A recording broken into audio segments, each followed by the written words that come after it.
The dusty streets of Clearwater Springs had seen their share of strangers, but none quite like the woman who stepped off the stagecoach that sweltering June afternoon in 1885. Her face, half hidden beneath a lace-trimmed bonnet, she clutched a small valise in gloved hands that trembled ever so slightly. The whispers started before she'd taken 3 steps. Another mail-order bride come to marry old Thaddeus Miller? Before we jump back in, tell us where you're tuning in from, and if this story touches you, make sure you're subscribed, because tomorrow I've saved something extra special for you. But Sheriff Elijah Reed couldn't shake the feeling he'd seen those eyes before, eyes that widened in unmistakable recognition before quickly looking away. 7 years had passed since Rebecca Turner had vanished from his life without a trace, leaving behind only a hastily penned note and a gold locket. Now, a woman calling herself Margaret Wilson had arrived in his town with secrets etched into the corners of her smile. Elijah didn't believe in ghosts, but as he watched her disappear into the general store, one question burned through his mind. What game was she playing, and why had she come back?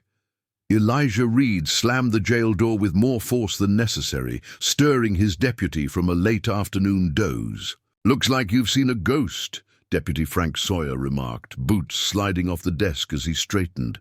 "Worse."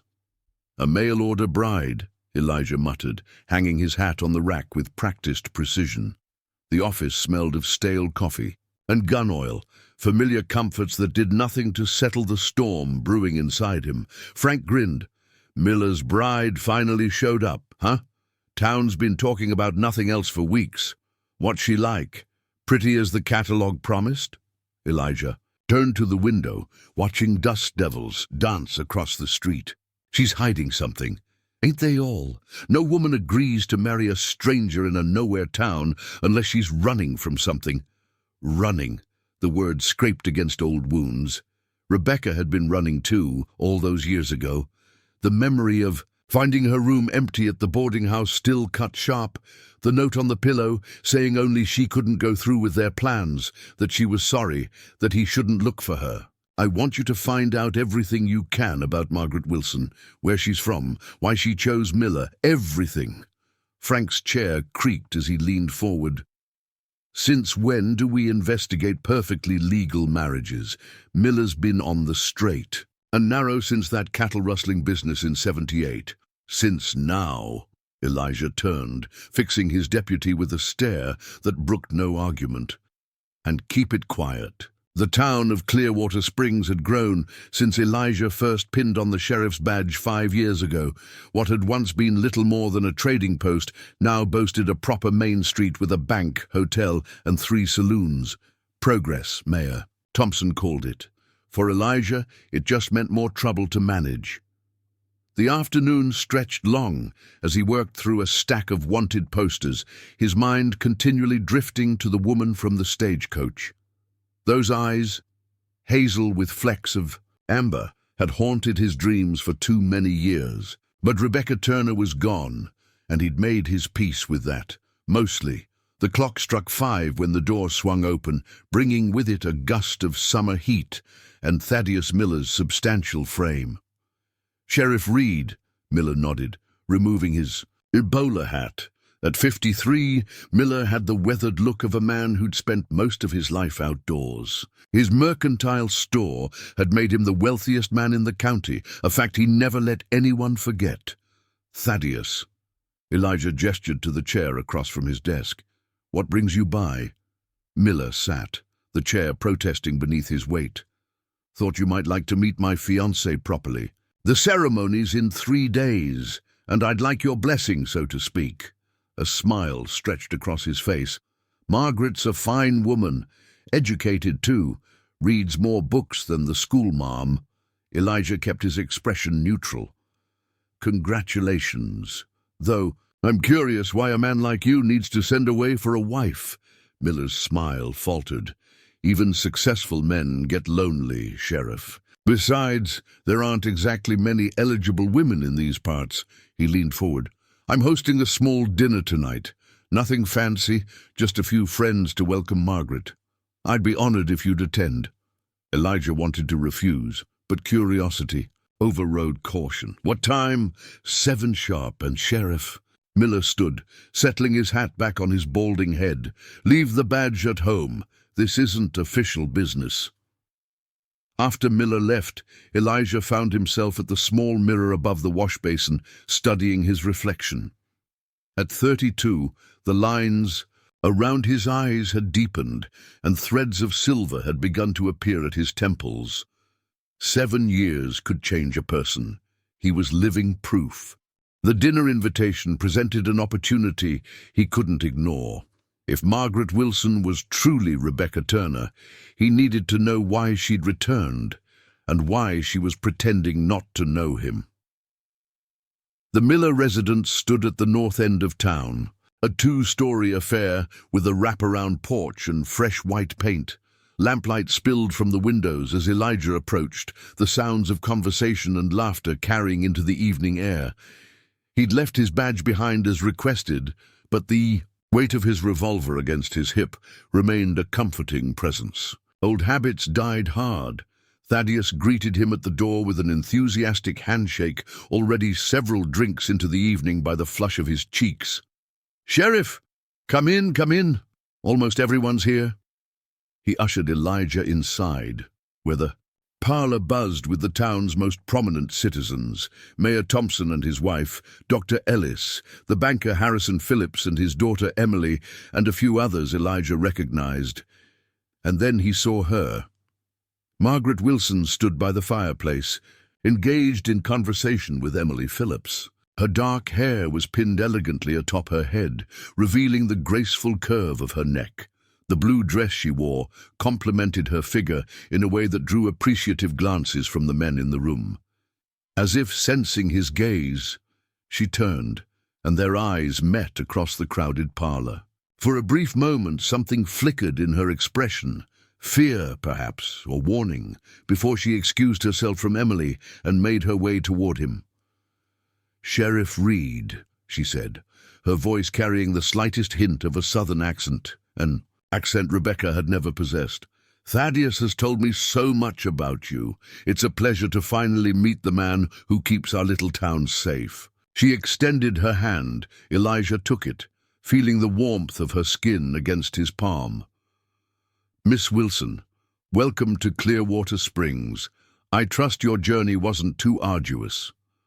"It had its challenges," she replied with a smile that didn't quite reach her eyes. "But I find that most worthwhile things do." Miller appeared at her side, placing a proprietary hand at the small of her back. "Margaret was just telling us about St. Louis. Apparently, the city's growing faster than anyone can keep track of." "St. Louis?" Elijah raised an eyebrow. "Is that where you're from, Miss Wilson?" A shadow crossed her face, there and gone in an instant. "Most recently, yes, though I've lived in many places." "Margaret's father was in the army," Miller explained. "Moved around quite a bit." Dinner was announced before Elijah could probe further, and he found himself seated across from Margaret at the long oak table. Between the roast beef and mashed potatoes, he observed her, the way she held her fork, the slight tilt of her head when she was listening, the careful way she answered questions about her past. Rebecca had been left-handed. He noticed Margaret cut her meat with her right hand. "And what brought you to answer Mr. Miller's advertisement, Miss Wilson?" Mayor Thompson's wife asked, curiosity barely disguised as polite interest. Margaret dabbed her lips with a napkin. "After my father passed last winter, I found myself at something of a crossroads. The opportunity to begin anew in a place like Clearwater Springs seemed providential." "She's being modest," Miller interjected. Margaret was the most impressive. Respondent by far, educated at Miss Porter's school in Connecticut, speaks French, plays the piano beautifully. Elijah met her gaze across the candles. "Impressive indeed. What happened to your mother, if you don't mind my asking?" "Consumption when I was 12, she answered without hesitation. "My father raised me alone after that." "Another difference." Rebecca's mother had been very much alive when Elijah knew her.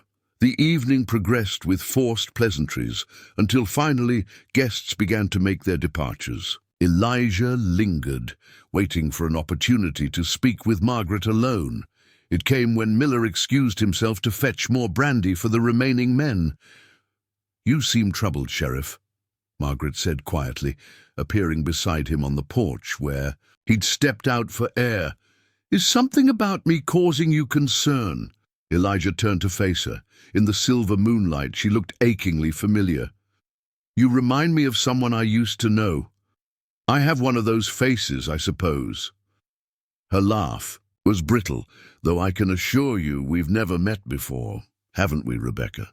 Preparing and narrating this story took us a lot of time, so if you are enjoying it, subscribe to our channel. It means a lot to us.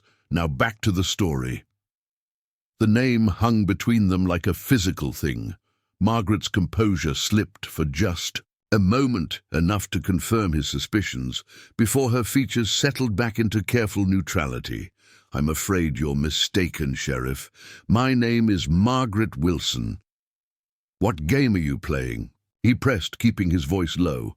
"Does Miller know who you really are?" Her eyes flashed with something like anger. "Mr. Miller knows exactly who I am, his future wife. Whatever you think you know about me, you're wrong." She glanced over her shoulder toward the house. "And I'd appreciate it if you'd keep your mistaken assumptions to yourself." Before he could respond, Miller's heavy footsteps approached, and Margaret stepped away, her expression transforming into one of demure pleasure. "There you are," Miller said, placing a possessive arm around her waist. "Entertaining our sheriff? I see. Just getting some fresh air," she replied. "It's a lovely night." Elijah tipped his hat. "I should be going. Thank you for the dinner, Miller. Miss Wilson." He held her gaze a moment longer than necessary. "I'm sure we'll be seeing more of each other." The walk back to town gave Elijah time to think. If this woman truly was Rebecca, she'd gone to extraordinary lengths to create a new identity, one that differed significantly from her true past. The question was why? And why return to a town where someone might recognize her, unless recognition was precisely what she wanted? The next morning dawned hot and dry, promising another scorcher of a day. Elijah was at his desk before 7, reviewing the reports Frank had gathered on Margaret Wilson. "Not much to tell," Frank said, pouring coffee into chipped mugs. "Reference letters check out, one from a pastor in St. Louis, another from a widow she apparently lived with after her father died. Correspondence between her and Miller goes back about 4 months. Any mention of where she was before St. Louis? Chicago, I think. Why are you so interested, Elijah? She does something to catch your eye?" Frank's grin faded at Elijah's expression. "Sorry, just making conversation." Elijah stared into his coffee. "I need to send a telegram to St. Louis and Chicago, see if anyone remembers Margaret Wilson living there recently. That's going to cost the department. I'll pay for it myself." The sigh. Morning dragged. Elijah broke up a fight at the saloon, settled a dispute over a property line, and checked in on old Mrs. Abernathy, who was convinced someone was stealing eggs from her hen house. All the while, his mind circled back to Margaret, or Rebecca, and the secrets she was keeping. It was past noon when he spotted her emerging from the general store, a basket over her arm. Without giving himself time to reconsider, he crossed the street to intercept her. "Miss Wilson," he called, "a moment of your time." She paused, visibly steeling herself before turning to face him. "Sheriff Reed, how can I help you?" "I was hoping we might continue our conversation from last night, perhaps somewhere more private." Her eyes darted around the busy street. "I'm afraid I'm quite pressed for time. The dressmaker is expecting me for a fitting, and then I have errands to run for." "Thaddeus, it won't take long." Something in his tone must have convinced her. With a tight nod, she followed him to the small park behind the church, where a bench stood beneath an ancient oak tree. "You're making a mistake, Sheriff," she said once they were seated, her voice low but firm. "Whatever you think you know about me—" "I know you're not Margaret Wilson," he interrupted. "What I don't know is why Rebecca Turner is pretending to be someone else, or why she's back in Clearwater Springs after disappearing without a trace 7 years ago." She stared at him for a long moment, then looked away. "Rebecca Turner doesn't exist anymore." The admission hit him like a physical blow. "So you admit it?" "I admit nothing. I'm simply telling you that the woman you're looking for is gone." Her hands twisted in her lap. "Please, Elijah, let the past stay buried." The sound of his name on her lips sent a jolt through him. "You owe me an explanation." "I owe you nothing." Her voice hardened. "We were young. It was a lifetime ago. You disappeared the night before our wedding." A flicker of pain crossed her features. "And I'm sorry for that, truly. But you need to accept that Margaret Wilson is who I am now, and in 3 days I'll be Mrs. Thaddeus Miller." "Does he know you're already married?"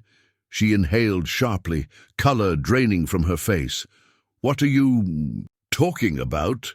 Elijah reached into his pocket, extracting a folded piece of paper, a telegram that had arrived that morning from a colleague in Virginia City, Nevada. "Rebecca Turner married a man named James Carson in 1880. Unless you obtained a divorce I'm unaware of that makes your pending marriage to Miller illegal." Her composure cracked completely then, a flash of raw fear in her eyes before they hardened with resolve. "You have no idea what you're meddling with. If you have any care for the people in this town, for me, you'll destroy that telegram and forget you ever knew a woman named Rebecca." "Tell me what's going on," he pressed. "Whatever trouble you're in, I can help." She stood abruptly. "No one can help me, especially not you." Her voice softened.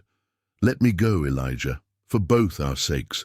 Before he could respond, she hurried away, leaving him alone with more questions than answers, and the unsettling feeling that whatever had brought Rebecca back to Clearwater Springs was far more dangerous than a simple case of bigamy. Back at the jail, Elijah unlocked the bottom drawer of his desk and removed a small wooden box. Inside lay a gold locket, the one Rebecca had left behind when she fled. He'd kept it all these years, a reminder of how easily one could be deceived by a pretty face and sweet promises. Opening it revealed the tiny portrait inside. Rebecca, smiling, her hair loose around her shoulders. Beside it, etched into the gold, were the words, "Forever yours." Forever had lasted less than a year. Frank returned from his patrol, hanging his hat on the rack. "Any word on those telegrams?" "One," Elijah replied, snapping the locket closed and returning it to the drawer. "Seems our Miss Wilson has a husband in Nevada," Frank whistled. "That's serious business. You gonna tell Miller?" Elijah stood, strapping on his gun belt. "Not yet. There's more to this story than a woman running from a bad marriage. I need to understand what she's really doing here, and if she's just a con artist after Miller's money, then she'll face justice like anyone else." The words tasted bitter in his mouth. The afternoon stretched into evening, and Elijah found himself walking past the Miller house, drawn there despite his better judgment. Lights blazed from the downstairs windows, and through the gap in the curtains, he could see Rebecca, Margaret, seated at the piano, Miller standing proudly beside her. The scene was so domestic, so ordinary, that for a moment Elijah questioned everything he thought he knew. Then a movement caught his eye, a shadow passing behind the house, too deliberate to be chance. His hand went instinctively to his gun as he circled around, moving quietly through the darkness. A figure stood at the back door, trying the handle. Male, average height, wearing a long coat despite the summer heat. Elijah drew his revolver. "Hold it right there. Hands where I can see them." The man froze, then slowly raised his hands. "Easy there, friend. Just looking for someone." Breaking. And entering is a crime in this town. Turn around. Slowly. The man complied, revealing a face Elijah didn't recognize, middle-aged, with a neatly trimmed beard and cold eyes that assessed him with unnerving calculation. "Sheriff Reed, I presume." The stranger smiled without warmth. "Your reputation precedes you." "Wish I could say the same. Who are you, and what business do you have at Miller's house?" "The name's Carson, James Carson." The man's smile widened at Elijah's reaction. "I see you've heard of me. I'm looking for my wife." "Carson." Elijah's grip tightened on his revolver. "Funny coincidence. I just learned about you today." The man's eyes narrowed slightly. "Is that so? Then you know I've come a long way to find what's mine. In my experience, Mr. Carson, women aren't property to be claimed." Carson chuckled, a sound devoid of humor. "A romantic? How quaint." His gaze shifted to the house behind Elijah. "Is she in there, playing house with the local merchant?" Rebecca always did have expensive tastes. The casual way he said her name sent a chill down Elijah's spine. "Why don't we continue this conversation at my office?" "I don't think so, Sheriff." Carson's hand inched toward his coat. "My business is with my wife, not the law. In Clearwater Springs, they're one and the same." Elijah gestured with his gun. "Move! Now!" For a tense moment, Elijah thought Carson might draw. Then the back door opened, spilling warm light across the yard. "Elijah?" Rebecca stood in the doorway, her silhouette framed by the golden glow from inside. "What's going on out?" Her words died as she spotted Carson, her face draining of color. "James." "Hello, darling." Carson's tone dripped with false affection. "Surprised to see me?" She stepped into the yard, her movements stiff with tension. "How did you find me? Did you really think you could disappear again?" Carson's smile was predatory. "You should know better by now." Miller appeared behind Rebecca, confusion etched on his face. "Margaret, who is this man?" Before she could answer, Carson spoke. "James Carson, Mr. Miller, Rebecca's husband." He emphasized the name, watching with satisfaction as Miller's expression shifted from confusion to dawning comprehension. "Rebecca!" Miller looked between them. "Margaret, what is he talking about?" She stood frozen, trapped between past and present, the careful life she'd constructed crumbling around her. "Inside," Elijah ordered, never taking his eyes off Carson. "All of you, now." The kitchen was warm from the evening's cooking, the air heavy with tension as the four of them sat around Miller's oak table. Rebecca, or Margaret as Miller still knew her, perched on the edge of her chair like a bird ready to take flight. "Start talking," Elijah said, his gun resting on the table, pointed in Carson's direction. "The truth this time." Rebecca's hands trembled as she folded them in her lap. "My name is Rebecca Turner Carson. I was born in Boston, not St. Louis. Everything else I told you, Thaddeus, was a lie. I'm sorry." Miller's face had gone from ruddy to ashen. "We're to be married in 3 days. "She's already married," Carson interjected. "To me, going on 5 years now." Rebecca's gaze remained fixed on the table. "I left James 8 months ago." "Ran away, you mean?" Carson corrected, his pleasant facade slipping. "With $5,000 of my money." Her head snapped up at that. "Your money?" "I earned every penny, working in that saloon, while you gambled away everything else. You were my wife. What was yours was mine." Elijah watched the exchange, pieces beginning to fall into place. "Where did you go after Virginia City?" "Chicago first," Rebecca answered. "Then St. Louis when I thought he might have tracked me there." "And then you decided to become a mail-order bride?" Miller's voice was hollow. "Was this all some elaborate confidence scheme? To take my money too?" "No!" Rebecca reached for his hand, but Miller pulled away. "I needed somewhere safe, somewhere he wouldn't think to look. I never meant to hurt you." Carson laughed. She's lying, old man. Rebecca's been running cons since she was 16. It's what drew me to her in the first place. Admirable ambition in a woman so young. Elijah's jaw tightened. And what exactly is your business, Carson? Investments, primarily. Mining ventures. Carson straightened his cuffs. My wife assisted with the administrative aspects. He means she helped him swindle people, Elijah translated. Is that right, Rebecca? She met his gaze for the first time that evening, her eyes swimming with unshed tears. Yes. The single word hung in the air, a confession with the weight of 7 years behind it. Miller pushed back from the table. I need a drink. He moved to a cabinet, retrieving a bottle of whiskey and 4 glasses. No one spoke as he poured generous measures and slid them across the table. Carson raised his glass in a mocking toast. To reunions. How did you find her? Elijah asked, ignoring the liquor before him. I have friends in many places, Sheriff. One happened to be passing through St. Louis when he spotted a striking woman visiting the telegraph office. A woman who matched my wife's description, sending correspondence to a Mr. Thaddeus Miller in Clearwater Springs. Carson sipped his whiskey. The rest was simply a matter of patience. Rebecca's knuckles were white around her glass. What do you want, James? What's rightfully mine? His smile faded.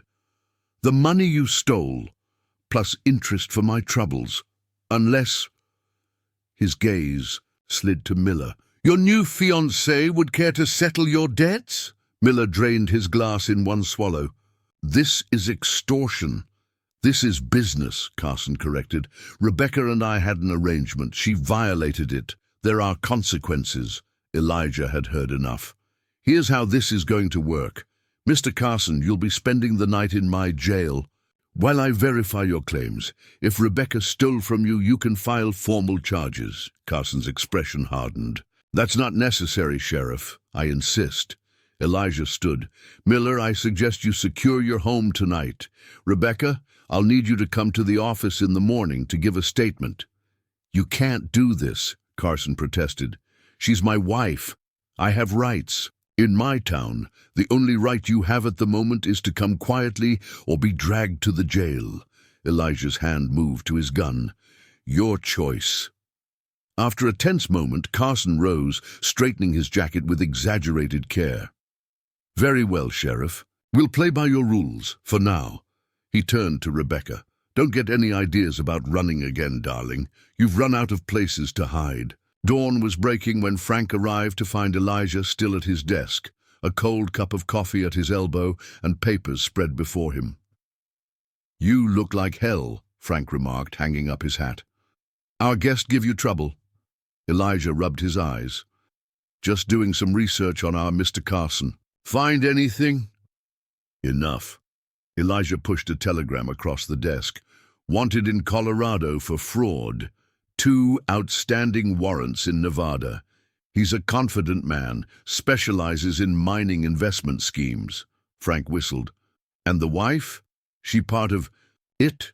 According to this, they worked as a team. He'd identify targets, she'd help reel them in. They'd take the money and disappear before anyone realized the mines were worthless. So she's as guilty as he is. Elijah didn't answer immediately, his mind turning over the implications. She's scheduled to come in at 9 to give her statement. I want you to stay with Carson. Don't talk to him. Don't let anyone else talk to him. The jailhouse door opened, revealing Rebecca. She'd exchanged yesterday's finery for a simple brown dress, her hair pulled back in a practical bun. Without the trappings of Margaret Wilson, she looked more like the Rebecca he remembered. You're early, Elijah noted, rising from his desk. I couldn't sleep. Her gaze darted to the cells in the back. Is he here? Yes. Come with me. Elijah led her to a small room used for depositions, closing the door behind them. Sit down, Rebecca. She obeyed, folding her hands in her lap. How much trouble am I in? That depends on how honest you are with me now. He leaned against the wall, arms crossed. I know about the cons you and Carson ran. I know about the warrants. Out for his arrest. She played but didn't look away. Are there warrants for me too? Not by name. You're described as his female accomplice. Relief flickered across her features. What do you want to know? Everything, starting with why you left Clearwater Springs 7 years ago. Rebecca exhaled slowly. I met James in Oak Ridge. During that week I spent visiting my cousin. He was charming, exciting, told me about all the places he'd been, the fortune he was building, made my life here seem small by comparison. Her voice softened. Made you seem small. The admission stung more than Elijah expected. So you left with him, the night before our wedding. I was young and stupid. Her eyes met his, pleading for understanding. I thought I was choosing adventure over settling down. By the time I realized what kind of man James really was, it was too late. I was already part of his schemes. You could have come back and face everyone I'd betrayed, face you. She shook her head. Besides, James made it clear what would happen if I tried to leave him. The first time I attempted to run, he found me in Denver. The second time, Cheyenne. Her hand unconsciously moved to her wrist, where a faded bruise was just visible beneath her sleeve. The third time, I was more careful. Took money, yes, I admit that, and made sure he wouldn't find me easily. But he did. He always does. Resignation colored her voice. What happens now? Elijah moved to sit across from her. Carson will be transferred to Colorado to face charges there. As for you, he hesitated. That depends on whether his victims decide to press charges against you as well. And Miller, he must hate me now. He's angry, hurt, but mostly I think he's embarrassed. Elijah leaned forward. Rebecca, I need to know everything Carson was involved in. Every scheme, every victim. If you cooperate, it might help your case. She nodded slowly. I'll tell you what I know, but first... She reached into her pocket, extracting a folded paper. You should see this. It's why I really came back to Clearwater Springs. Elijah took the paper, unfolding it carefully. It was a letter dated 3 months earlier, the handwriting instantly familiar. My dear Rebecca, I pray this finds you well, though I know not where you are. Your mother is gravely ill and asks for you. Whatever transpired between us belongs to the past.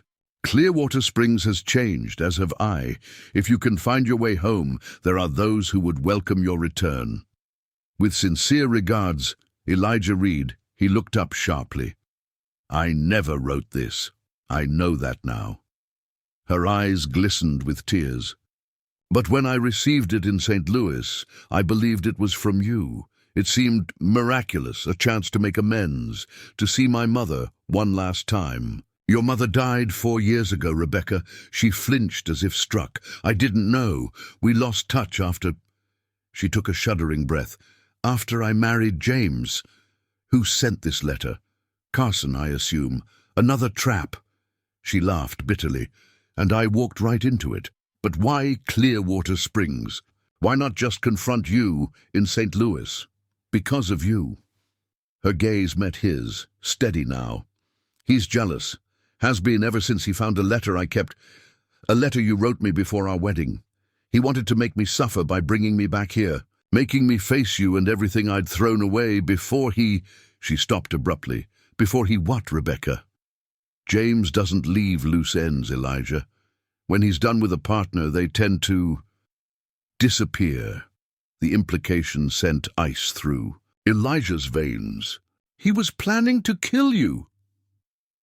Once he had Miller's money, yes. I believe so. Her hands trembled. I've known too much for too long.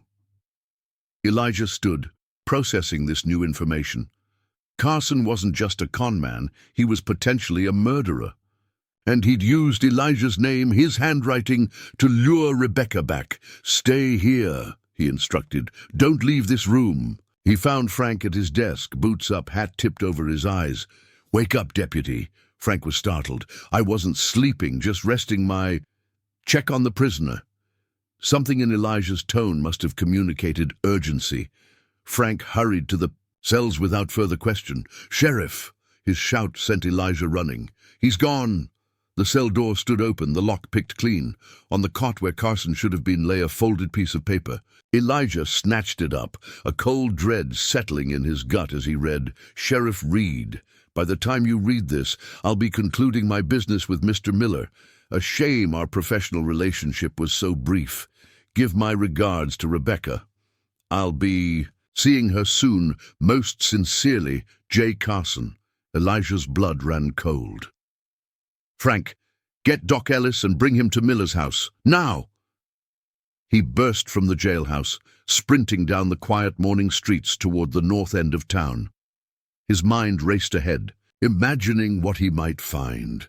Carson was methodical, that much was clear. He'd planned this entire scenario, from the forged letter to his capture, likely counting on Elijah's protocol of separating them for questioning. The Miller house came into view, serene in the morning light. No signs of disturbance, no indication of the danger that might lurk inside. Elijah drew his revolver as he approached the front door, finding it unlocked. The hallway was silent as he entered, every sense alert for danger. "Miller?" he called. No response. The parlor was empty, as was the kitchen. Elijah moved toward the stairs, ascending them slowly, mindful of each creaking step. At the top, a narrow hallway led to several doors, all closed. "Thaddeus?" he tried. "Again?" A muffled sound came from behind the last door on the right. Elijah approached cautiously, gun raised, and turned the handle. The bedroom beyond was in disarray. Drawers pulled open, clothes strewn across the floor, a chair overturned. Thaddeus Miller lay slumped against the far wall, a gash on his temple. Seeping blood, but his chest rose and fell with steady breath. Elijah knelt beside him. "Miller, can you hear me?" Miller's eyes fluttered open, unfocused at first, then widening with recognition. "Sheriff? What?" Memory returned in a rush. "Carson! He was here when I woke up." "Where is he now?" "Gone." Miller winced, touching his head. "Took my cash box and my horse." "Did he say where he was going?" "Back to town. Said he had unfinished business." Miller's gaze sharpened with sudden clarity. "With Rebecca. He said she owes him a proper goodbye." Elijah's stomach plummeted. Rebecca, waiting alone at the jailhouse. He'd walked right into Carson's. "A plan. Again. Stay put," he instructed Miller. "Deputy Sawyer's bringing the doctor."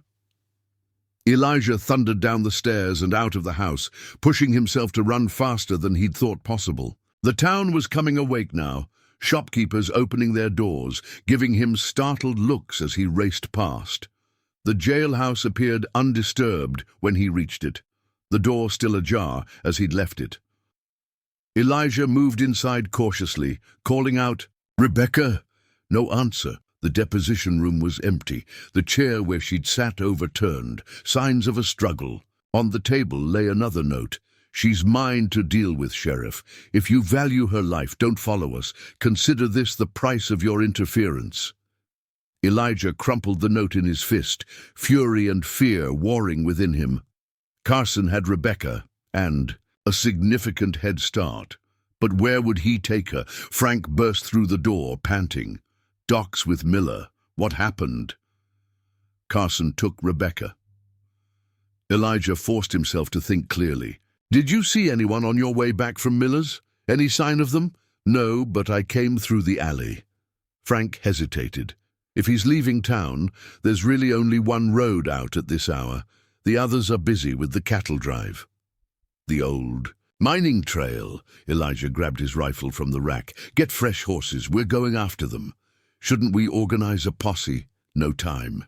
Elijah checked his ammunition. "And Carson's dangerous. I won't risk civilian lives." Frank nodded, hurrying. To comply.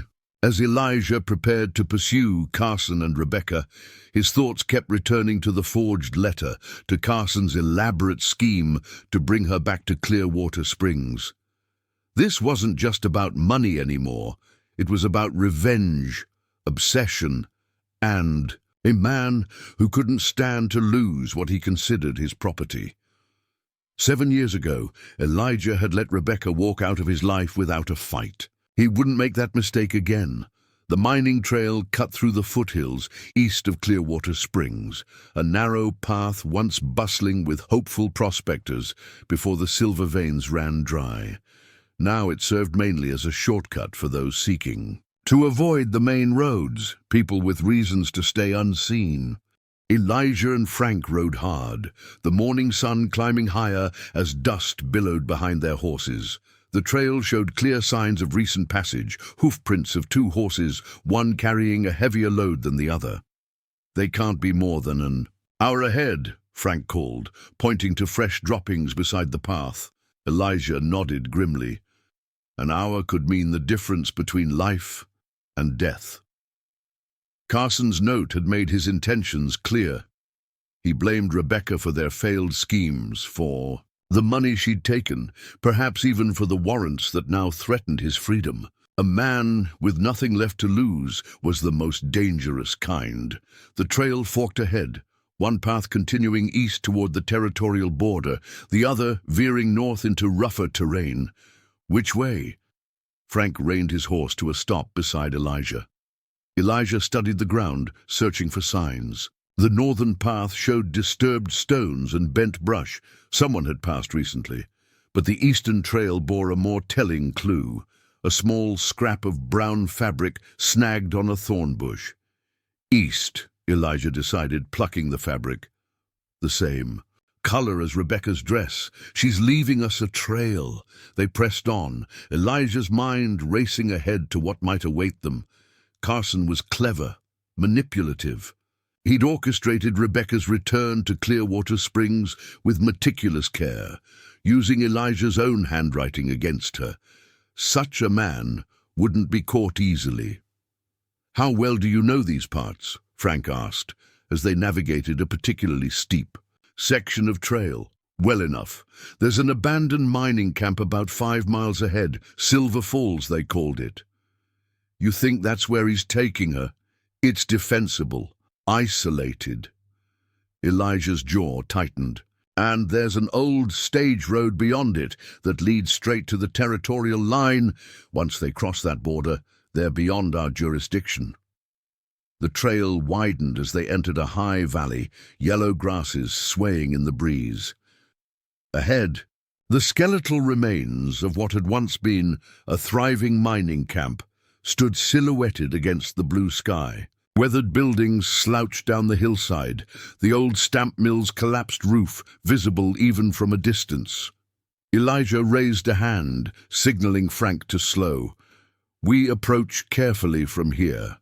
Carson will have the high ground if he's holed up." In the camp, they dismounted, securing their horses in a copse of aspens before continuing on foot.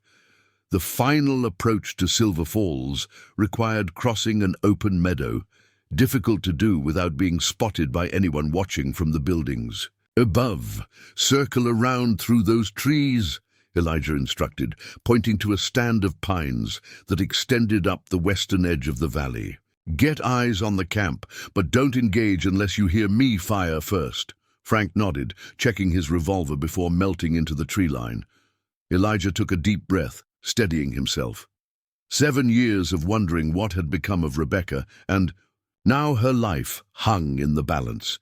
He wouldn't lose her again, not to Carson, not to anyone. He made his way through the tall grass, using what little cover the rolling terrain provided. As he neared the camp, details emerged from the weathered structures. The assayer's office, with its broken windows, the foreman's cabin still standing proud despite its sagging porch, and the miner's dormitory, the largest building perched on the edge of the hillside. Movement caught his eye, a shadow passing behind one of the dormitory windows. Someone was inside. Elijah crouched low, making his way toward the back of the building. Years of neglect had left gaps in the wooden walls, providing glimpses inside. He peered through one such opening, allowing his eyes to adjust to the gloom. Rebecca, sat on a chair in the center of the room, wrists bound before her. Her face bore a reddening mark on one cheek, but her posture remained defiant as she watched Carson pace before her. "Should have known better than to involve that sheriff," Carson was saying, his voice carrying through the thin walls. "Did you think he would protect you? That he still cared after what you did to him?" "This isn't about Elijah," Rebecca replied, her voice steady despite her circumstances. "It's about the money, James. Always has been." Carson stopped his pacing, leaning down until his face was inches from hers. "It's about loyalty, about keeping your promises. Till death do us part. Remember?" The threat hung in the air, unmistakable. "The money's gone," Rebecca said. "I spent most of it getting away from you. Whatever's left is hidden where you'll never find it." Carson straightened, a cold smile spreading across his face. "Then I suppose you're no longer useful to me, are you?" He drew a pistol from his jacket, checking its chamber with deliberate care. "Any final confessions, my dear? Last words for your beloved sheriff when he eventually finds what's left of you?" Rebecca lifted her chin. "You're pathetic, James. A small man hiding behind threats and schemes because he lacks the courage to face the world honestly." Carson's expression darkened. "Still proud, even now. That's what I loved about you, Rebecca, and what I'll enjoy breaking before the end." Elijah had heard enough. He moved swiftly to the dormitory's back door, testing the handle. Locked. Without hesitation, he slammed his shoulder against the weathered wood. The frame splintered, sending the door crashing inward. "Drop the gun, Carson." Elijah's revolver was aimed squarely at the man's chest. Carson pivoted, keeping his own weapon trained on Rebecca. "Sheriff Reed, right on schedule. I was beginning to think you'd lost our trail."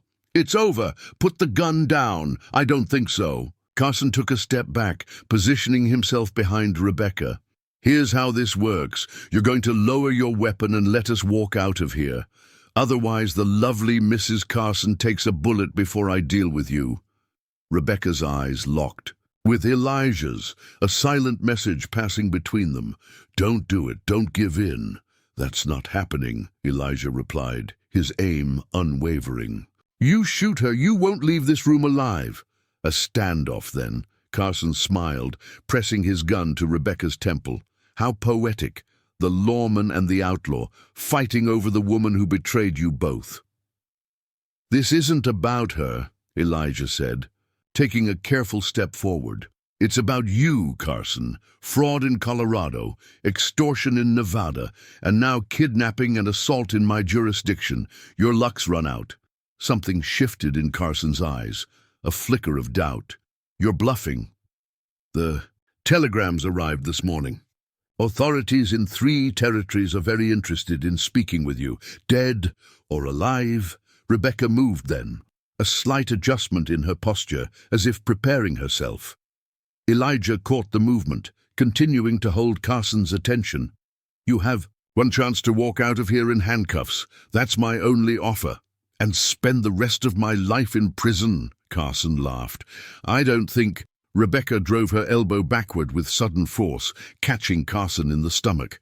As he doubled over, she threw herself sideways, toppling the chair. The distraction was all Elijah needed. His shot caught Carson in the shoulder, spinning him before he could recover his aim. The man's pistol clattered to the floor as he stumbled against the wall, clutching his bleeding wound. "Don't move," Elijah ordered, kicking Carson's weapon. Aside, Frank appeared in the doorway, gun drawn. "Everything all right, Sheriff?" "Take him," Elijah directed, already moving to Rebecca. He knelt beside her, using his knife to cut the ropes binding her wrists.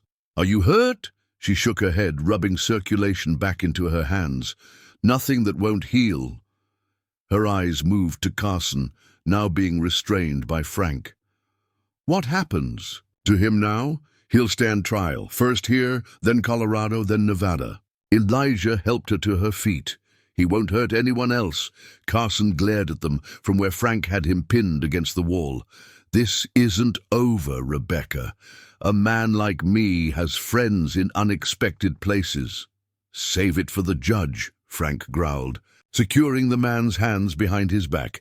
Outside, the afternoon sun bathed the abandoned camp in golden light as they prepared to return to Clearwater Springs. Rebecca stood apart from the others, gazing out over the valley, her arms wrapped around herself despite the warmth of the day. Elijah approached, offering his canteen. "You should drink something." She accepted it with a small nod. "Thank you for coming after me. Did you think I wouldn't? After everything I've done?" She took a sip of water. "I wouldn't have blamed you for letting him take me. That's not who I am." Elijah watched her profile, noting the strength that had always been there beneath the softness. "Why did you leave those clues on the trail? You risked angering him." A ghost of a smile touched her lips. "I remembered how good you were at tracking. Thought you might need a little help, that's all." "Rebecca." He waited until she looked at him. "What you said to Miller about needing somewhere safe. Was that true? Or was it another con?" The directness of the question seemed to catch her off guard. She turned away, her gaze returning to the distant mountains. At first, it was just another place to hide, but then she hesitated. "Thaddeus was kind, decent. For a while I let myself believe I could start over, be someone else, someone better. Margaret Wilson, yes." Her voice softened. "She didn't have my mistakes, my regrets. She was respectable." And now, Rebecca faced him fully then. Vulnerability and determination mingled in her expression. "Now I have to face what I've done. All of it, including what I did to you." Before Elijah could respond, Frank called from where he was securing Carson to his horse. "Sheriff, we should get moving if we want to make town before dark." The ride back to Clearwater Springs passed largely in silence, each lost in their own thoughts. Carson, despite his wound, maintained a sullen defiance, occasionally breaking the quiet with cryptic remarks about friends in high places. Rebecca rode beside Elijah, her posture gradually relaxing as the miles between them and the abandoned camp increased. As they crested the final hill overlooking the town, the setting sun painted Clearwater Springs in shades of amber and gold. From this distance, it looked unchanged by the day's events, peaceful, ordinary. "What happens when we get back?" Rebecca asked, breaking her long silence. Elijah knew she wasn't asking about logistics. "That depends on you." "Will I be arrested?" "Too. There are no warrants specifically naming you," he replied carefully. "But if Carson implicates you in his crimes, or if his victims come forward with testimony against you, I can't protect you from that." She nodded, accepting this. "And Miller?" "He was conscious when I left him, angry, but alive." Elijah glanced at her. "You'll need to face him eventually." "I know. I owe him that much." She adjusted her grip on the reins. "I've spent 7 years running, Elijah. I'm tired of it." As they rode into town, curious onlookers gathered on the boardwalks, drawn by the unusual procession. Carson, bloodied and bound, drew the most attention, but many eyes turned to Rebecca as well, the mysterious bride whose identity had been the subject of speculation since her arrival. At the jailhouse, Frank took charge of Carson, leading him inside while Elijah helped Rebecca dismount. "You should see Doc Ellis," he said, noting her wincing as she moved. "Those bruises need tending." Later, her eyes met his. "There's something I need to do first." Understanding passed between them. Elijah nodded. "I'll come with you." Miller's house was quiet when they arrived, a single lamp burning in the parlor window. Rebecca hesitated at the gate, uncertainty clouding her features for the first time. "Since their return, he may not want to see me." "He deserves the truth," Elijah replied gently. "The whole truth this time." She squared her shoulders, a gesture so familiar it made his heart ache, and walked to the door. Her knock was answered by Miller himself, his head bandaged, but his eyes clear as they moved from Rebecca to Elijah. "I wasn't sure you'd come back," Miller said. his voice carefully neutral. "May we come in?" Rebecca asked. He stepped aside without a word, leading them to the parlor where they had sat just 2 nights before, in what now seemed like another lifetime.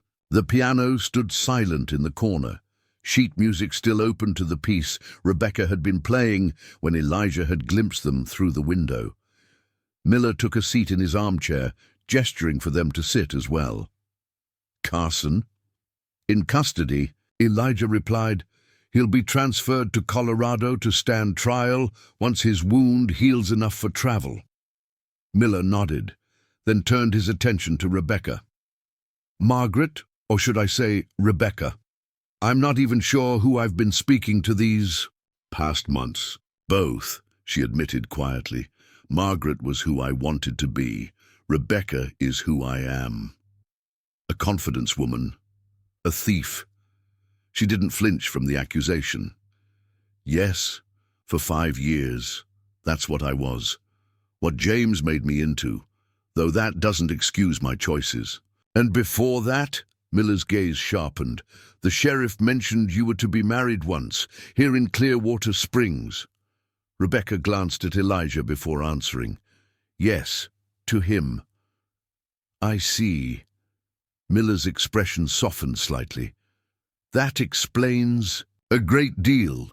An uncomfortable silence fell, broken only by the ticking of the mantel clock. "I came to apologize," Rebecca finally said. "What I did was unforgivable. I used your loneliness, your kindness, to hide from my past. You deserved better." Miller studied her for a long moment. "Did you ever intend to go through with the wedding?" The directness of the question caught her off guard. I don't know. Part of me hoped I could become Margaret Wilson completely, that Rebecca and her mistakes could be forgotten. But Carson found you. He always does." Her hands twisted in her lap. "I'm sorry, Thaddeus, for the deception, for putting you in danger, for all of it." Miller rose, moving to the window where he stood with his back to them, silhouette outlined against the gathering darkness outside. "You know what the strangest part is? Despite everything, I find I don't regret our time together.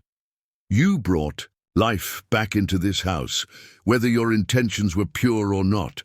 Rebecca's eyes glistened with unshed tears. "You're a good man, Thaddeus.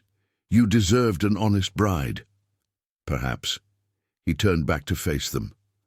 "What will you do now?" Before she could answer, a knock at the door interrupted them. Elijah rose to answer it, finding Deputy Sawyer on the porch, his expression grave. "Sheriff, you're needed at the jail. Urgently."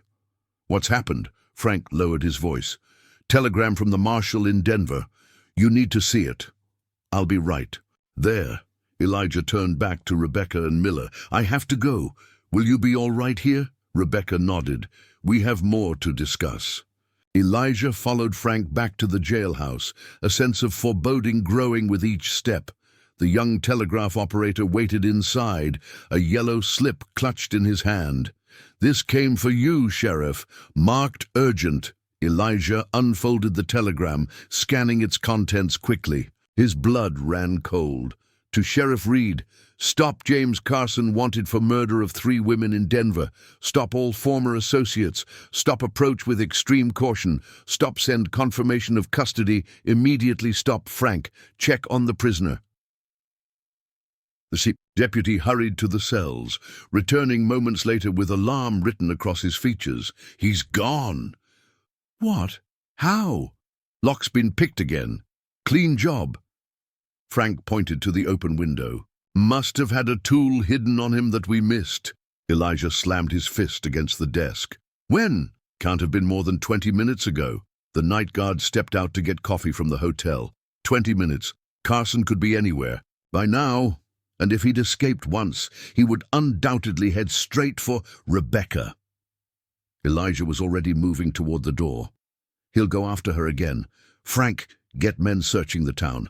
I'm going back to Miller's." The night had fallen completely now, the streets of Clearwater Springs illuminated only by scattered lamplight from windows and the occasional glow of a street lantern.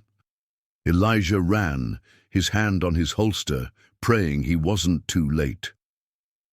Miller's house loomed ahead, dark and silent, too silent. The lamp in the parlor window had been extinguished. Elijah drew his gun, approaching cautiously. The front door stood ajar, a sliver of darkness beyond. He pushed it open slowly, listening for any sound within. Miller, Rebecca. No answer. He moved inside, every sense alert. The parlor was empty, the furniture casting long shadows in the moonlight streaming through the windows. Nothing seemed disturbed until a soft groan from the dining room had him pivoting, gun raised. Miller lay on the floor, blood seeping from a wound to his head. "Thaddeus!" Elijah knelt beside him. "What happened? Where's Rebecca?" Miller's eyes fluttered open, unfocused with pain. "Carson came through the back. Took her." He coughed, struggling to continue. "Said something about finishing what he started. The old bridge." The old bridge. Elijah knew it immediately. A wooden structure spanning the deep gorge. North of town, built by the first settlers and largely abandoned once the new iron bridge was constructed downstream. "Stay here," he instructed Miller. "Help is coming." Outside, Elijah whistled sharply for his horse, which had been tethered nearby. As he swung into the saddle, Frank appeared, running toward him. "They're not in town," the deputy reported. "The old bridge," Elijah called, already turning his horse. "Get Doc Ellis to Miller's house. He's hurt." The road to the old bridge wound, through a dense stand of pines, before opening onto the cliff edge, where the wooden structure spanned the chasm below. In daylight, the view was breathtaking. By night, with only moonlight to guide him, it was treacherous. Elijah slowed as he approached, dismounting to continue on foot. The bridge creaked and swayed with the night wind, its wooden planks weathered by years of neglect, and in its center 2 figures stood silhouetted against the star-filled sky. Carson, one arm around Rebecca's throat, the other holding a gun. To her head. "That's far enough, Sheriff," Carson called, his voice carrying over the wind. "One more step and she goes over the edge." Elijah halted at the bridge's entrance, his own weapon drawn but useless with Rebecca in the line of fire. "It's over, Carson.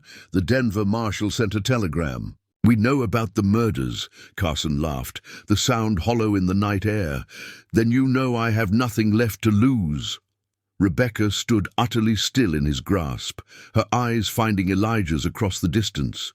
There was no fear in them, only determination and something else, something that spoke of the bond they once shared and perhaps still did. "Let her go," Elijah called. "This is between you and me now." "Oh, I don't think so." Carson tightened his grip. "Rebecca and I have unfinished business, don't we, darling? She betrayed me just like she betrayed you. Women like her don't deserve second chances. You're wrong."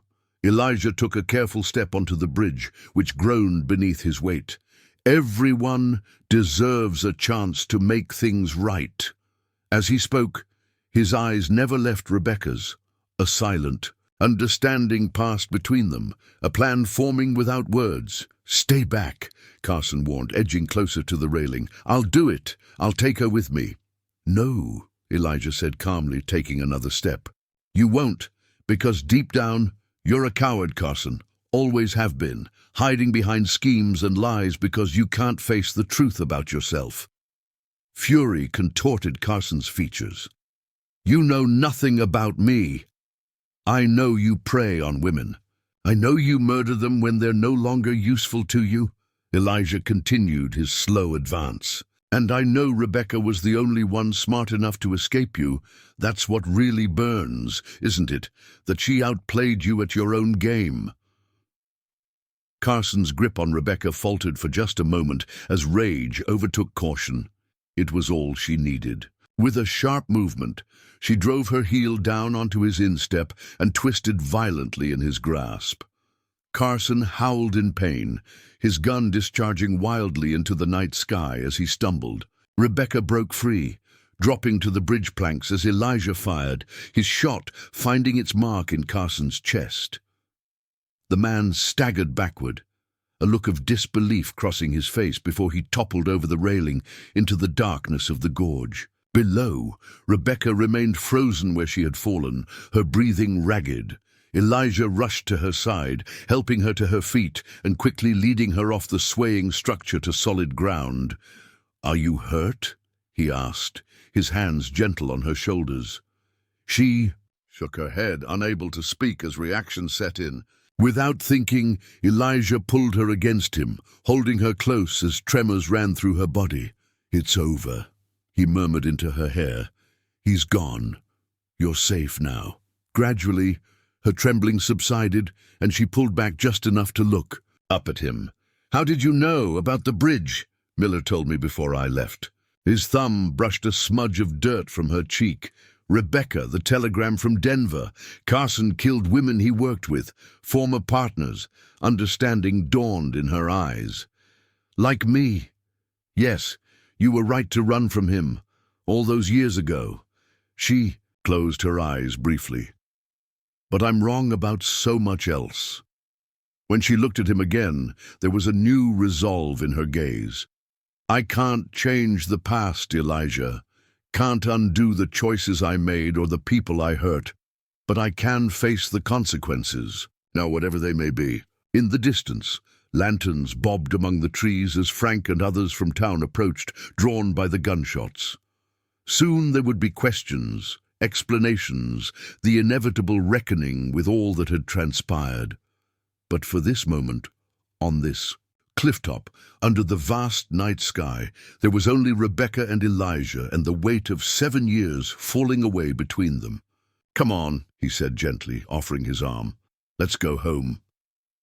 As they walked toward the approaching lights, Rebecca glanced back once at the bridge where James Carson had met his end. "Do you think people can really start over?" she asked softly. "Become someone new?"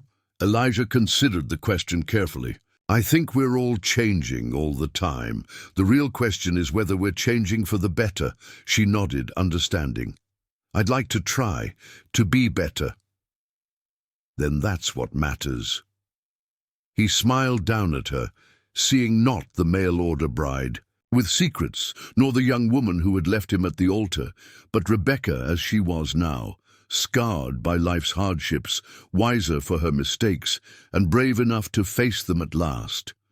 The future stretched before them, uncertain but full of possibility. Tomorrow would bring its own challenges, explanations to the town, decisions about what came next, the slow process of rebuilding trust. But tonight, under the canopy of stars, they had found their way back to each other. And for now, that was enough.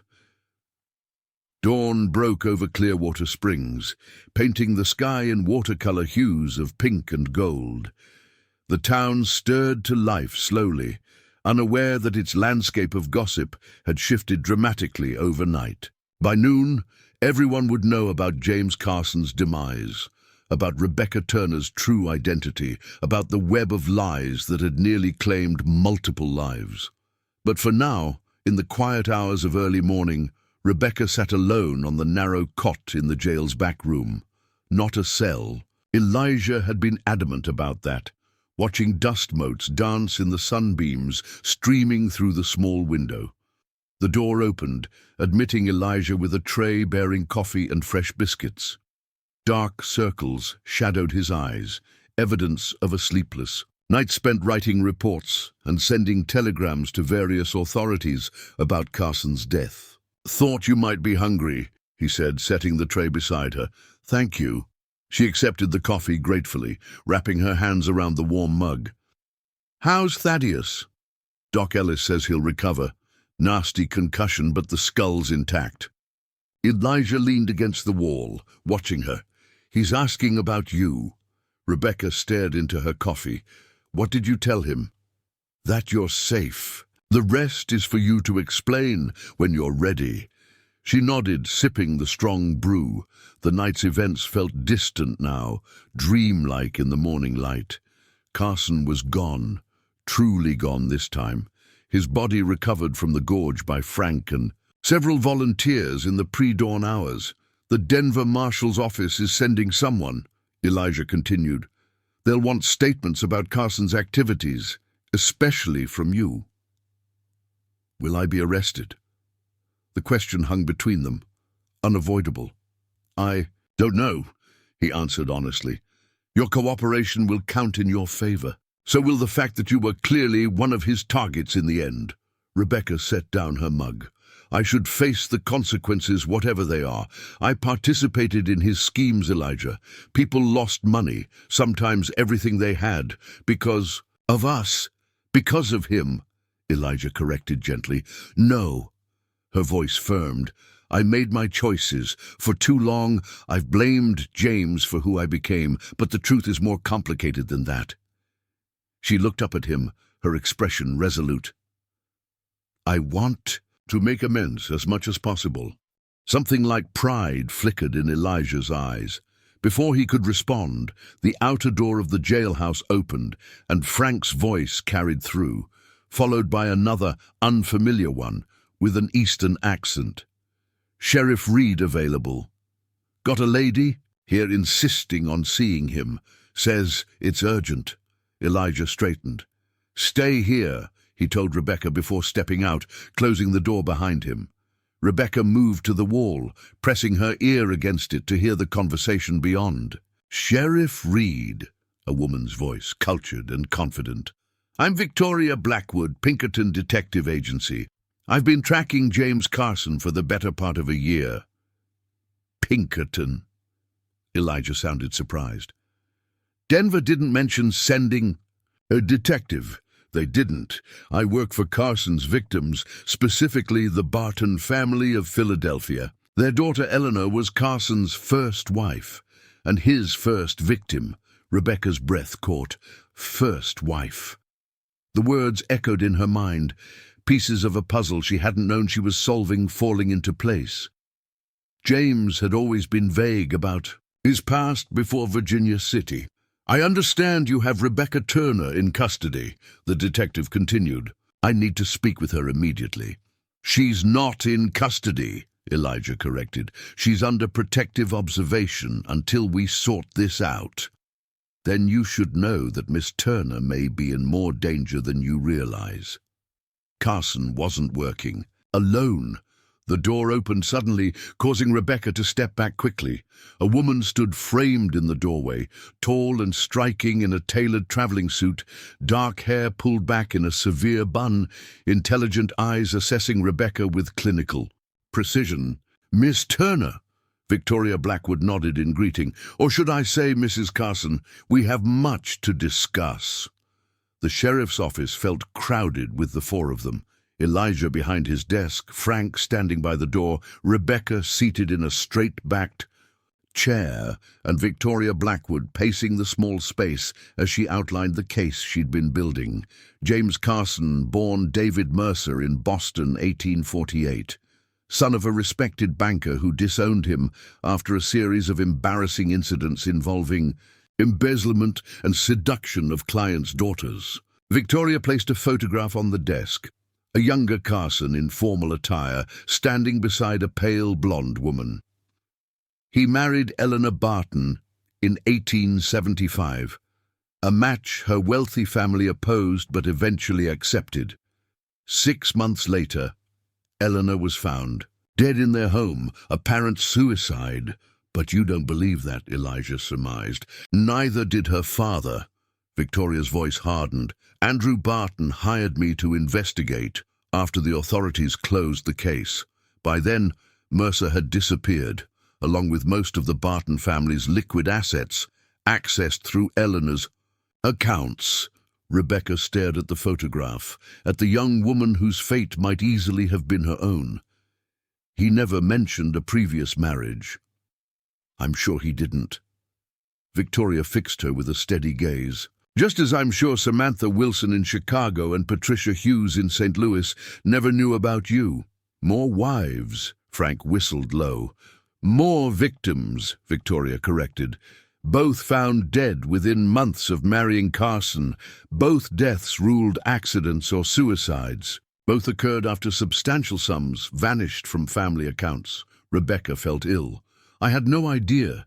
He told me he was avoiding creditors, former business partners, not—" She couldn't finish the sentence.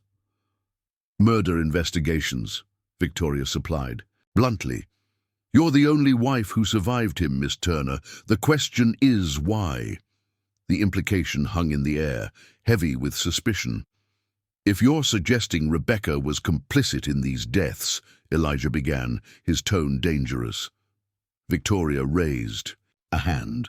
"I'm suggesting nothing yet, only gathering facts."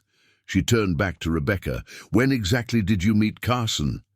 7 years ago, in Oak Ridge." Rebecca forced herself to meet the detective's penetrating stare. "I was visiting my cousin Martha. He was staying at the same boarding house, claimed to be a mining investor from Nevada, and you left with him, abandoned your life here. Your—" Victoria glanced at Elijah. "Fiancé?" The shame Rebecca had carried for years burned fresh. "Yes." "Where did you go first?" "Denver." The memory surfaced with surprising clarity. "We stayed at the Brown Palace Hotel for nearly 2 weeks. James, David, said he had business to attend to before we continued to Virginia City." Victoria's expression sharpened.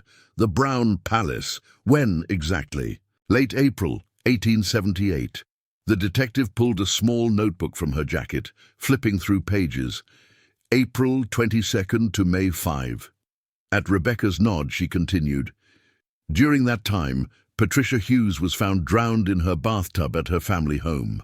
The same family home where she'd recently entertained a prospective mining investor named James Carson." Rebecca paled. "He left the hotel for several evenings, said he was meeting with business associates. He was courting his next victim while you waited in his hotel room." Victoria's tone softened slightly. "Did he ever introduce you to anyone as his wife during that time?" "No." Rebecca frowned, thinking back. "We weren't married yet. That happened in Virginia City, months later." "A convenient delay," Victoria noted. "He couldn't marry you while Patricia was still alive, especially if he was still legally married." "To Eleanor. Are you saying none of his marriages were legal?" Elijah asked. "I'm saying James Carson was a predator who used marriage as a tool to gain access to women's assets. Whether the ceremonies were technically legal is almost irrelevant." Victoria focused on Rebecca again. "When did you first realize what he was?" Rebecca closed her eyes briefly. "There was a man in Virginia City, Harold Winters. He invested heavily in one of James's mines. When the venture failed, Winters demanded his money back, threatened to go to the authorities. James—" her voice faltered. "James asked me to distract him, to convince him the investment would still pay off if he was patient." "And did you?" "Yes. I flirted with him, let him believe I might be interested if he gave James more time." Shame colored her words. "A week later, Winters was found dead in a mining accident. James said it was unfortunate but convenient. That's when I knew there was something wrong about him, about us, but by then I was already caught in his web." Victoria made notes in her book. "Yet you stayed with him for years afterward." "I tried to leave 3 times. Rebecca's hands clenched. In her lap. "The first time he found me in Denver, beat me so badly I couldn't walk for days. The second time, Cheyenne, he threatened to tell everyone about my role in his schemes, said we'd both go to prison. The third time, I was smarter, took enough money to disappear properly." "To St. Louis," Victoria confirmed. "Yes, I created a new identity there. Margaret Wilson found legitimate work as a companion to an elderly widow. When she passed away last winter, I saw Mr. Miller's advertisement in the newspaper." Rebecca looked at Elijah. "I never imagined James would track me here, to the last place anyone would expect me to return." Victoria closed her notebook. "I believe you, Miss Turner. Your account matches the pattern I've observed in Carson's operations." He isolated his wives, made them complicit in smaller schemes, then escalated to more serious crimes. "What happens now?" Rebecca asked quietly. "That depends partly on you." Victoria studied her thoughtfully. "The Pinkerton Agency has been authorized by the Barton family to offer immunity from prosecution for anyone providing evidence that leads to justice for Eleanor. Given that Carson is now dead, your testimony about his activities becomes even more valuable." Hope flickered briefly in Rebecca's eyes. "You mean I wouldn't face charges?" "For the fraud cases, potentially yes, though that would require cooperation from his other victims." Victoria's expression remained professionally neutral. "However, there's more to this situation than Carson's death might suggest." "What do you mean?" Elijah leaned forward, concern etching his features. "Carson had a partner." Victoria placed another photograph on the desk, a well-dressed man with a meticulously groomed beard. "Edward Sinclair. While Carson married the women, Sinclair managed the financial aspects, laundering the money, creating false documents, arranging accidents when necessary." Rebecca stared at the photograph, recognition dawning. "I met him once, in Virginia City. James introduced him as his lawyer." "He's much more than that." Victoria's tone was grim. "My investigation suggests Sinclair may be the true architect of these schemes. Carson was handsome, charming, the perfect frontman, but Sinclair selected the targets, planned the operations. And you think he's still out there," Elijah concluded. "I know he is. 3 weeks ago he was spotted in Denver, meeting with a known forger." Victoria looked meaningfully at Rebecca. "Shortly before a letter, supposedly from Sheriff Reed, arrived in St. Louis." The implication sent a chill through the room. "Sinclair sent the letter," Rebecca whispered. "Not James." "Precisely. Which means Carson's death may not end the threat to you." Victoria turned to Elijah. "Sheriff, I believe Miss Turner remains in danger as long as Sinclair is free. She's the only living witness who can connect him to multiple murders." "Then we protect her," Elijah stated firmly. "Keep her here under guard until this Sinclair is apprehended." Frank shifted uncomfortably by the door. "Sheriff, the town council won't like housing a—" He glanced apologetically at Rebecca. "A person of interest indefinitely." "She's a material witness now," Elijah countered. "That changes things," Victoria interjected smoothly. "Actually, I have a different proposal, one that might solve several problems at once." She addressed Rebecca directly. "The Pinkerton Agency would like to offer you a position, Miss Turner." Rebecca blinked in surprise. "A position? As a consultant on the Sinclair case, your knowledge of Carson's operations, combined with your unique experiences, make you particularly valuable." "You want to use me as bait," Rebecca realized. "I prefer to think of it as strategic deployment of resources." A hint of a smile touched Victoria's lips. "But essentially, yes. Sinclair believes you possess information that could incriminate him. He sent Carson to retrieve it. With Carson's failure, it's only a matter of time before he makes another attempt. And you want to be waiting when he does," Elijah concluded, disapproval evident in his tone. "It's the most efficient way to bring him to justice." Victoria held Rebecca's gaze. "Meanwhile, you'd be under Pinkerton protection, with the agency covering all expenses. And upon successful conclusion of the case, we would negotiate with authorities regarding any outstanding legal issues from your time with Carson." Rebecca considered the offer, mind racing. "What would I need to do?" "Initially, return to St. Louis, resume your identity as Margaret Wilson." Victoria outlined the plan with practiced efficiency. "Sinclair will expect you to run, to create yet another identity. Instead, you'll return to the last place he found you, making yourself visible but protected." "Absolutely not," Elijah interrupted.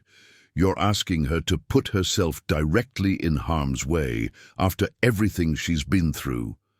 I'm offering her a chance at redemption, Sheriff. Victoria's voice remained calm, and the opportunity to prevent other women from suffering Eleanor Barton's fate. Rebecca stood abruptly, moving to the window where morning sunshine now filled the street outside. Clearwater Springs was waking up, shopkeepers opening their doors, children heading to school, ordinary life continuing despite the extraordinary events of the previous days. Somewhere in this town was the life she might have had, if she'd made different choices 7 years ago. That life was gone now, irretrievable. But perhaps there was another path forward, not erasing her past, but using it to create something meaningful. I'll do it, she said, turning back to face them. On one condition. Victoria raised an eyebrow. Which is? When it's over. When Sinclair is caught, I decide where I go next, what I do with my life. The detective studied her for a moment before nodding. Agreed. Rebecca. Elijah rose from his desk, concern written across his features. You don't have to do this. There are other ways to make amends. Not for me. She met his gaze steadily. You know what it's like to need justice, Elijah, to set things right. This is my chance. He recognized the determination in her eyes, the same quiet strength he'd fallen in love with years ago. His objections died on his lips, replaced by a reluctant understanding. When would she leave? He asked Victoria instead. Tomorrow morning. The sooner we establish her in St. Louis, the better. The detective gathered her photographs from the desk. I'll make the necessary arrangements. For now, Miss Turner should remain here out of sight. After Victoria left to send telegrams to her superiors, Frank excused himself on patrol duties, leaving Elijah and Rebecca alone in the office. Silence stretched between them, heavy with unspoken thoughts. You don't approve, Rebecca finally said. I don't want you in danger. Elijah moved to stand beside her at the window, especially not as deliberate strategy. I've been in danger since the day I met James Carson, she reminded him softly. At least this way it serves a purpose. He studied her profile, noting the new resolve that had replaced her earlier fear. You've changed. We both have. Her gaze remained on the street outside. 7 years is a long time. Too long to start over. The question escaped before he could reconsider it.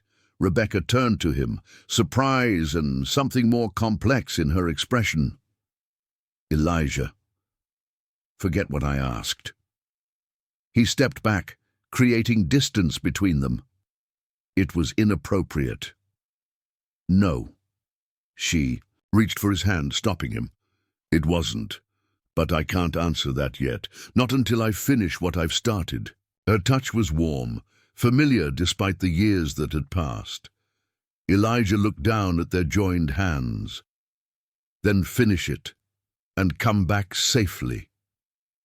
The moment hung suspended between them, a fragile bridge spanning past and present. Then the jailhouse. Door opened as Frank returned, and they separated, the moment passing into possibility rather than promise. The following dawn found them at the Stagecoach depot, Rebecca dressed once more as Margaret Wilson, her few belongings packed in a modest valise.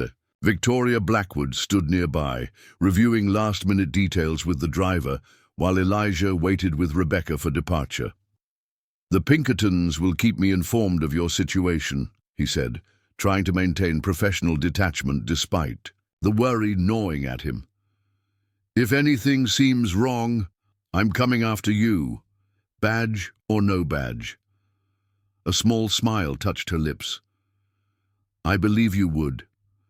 She adjusted her bonnet, her movements betraying nervousness despite her composed facade. I never thought I'd be leaving Clearwater Springs again. Certainly not like this. It's not forever, he reminded her, just until Sinclair is caught. And if he isn't, the question hung between them, acknowledging the risk inherent in their plan. Before Elijah could respond, Victoria approached, checking. Her timepiece. We should board, Miss Turner. The stage leaves in 5 minutes. Rebecca nodded, then turned back to Elijah. I never properly apologized, did I? For leaving, for the note. That was another lifetime, he said quietly. We were different people. Perhaps. She studied his face as if memorizing it. But some things remain the same, I think. The stagecoach driver called for passengers. Victoria boarded first, leaving them a final moment of privacy. Be careful, Elijah said, restraining the urge to pull her close. Victoria Blackwood seems competent, but don't take unnecessary risks. I won't. Rebecca hesitated, then quickly pressed something into his hand. Keep this for me? Until I return? Elijah opened his palm to find the gold locket, the one she'd left behind 7 years ago, the one he'd kept in his desk all this time. He looked up in surprise. How did you? I saw it in your drawer, that day in your office. Her expression was earnest. I'd like to earn it back properly this time.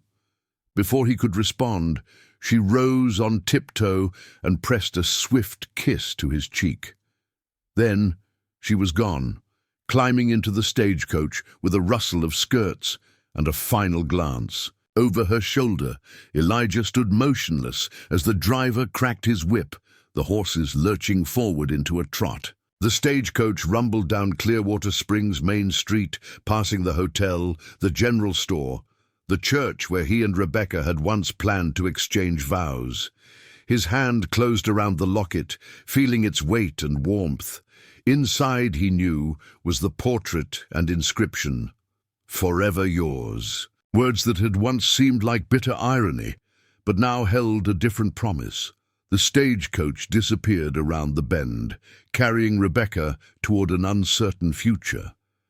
But for the first time in 7 years, Elijah felt something like hope taking root. She would face her past, confront the dangers that threatened her, and perhaps, when it was over, find her way back to Clearwater Springs once more.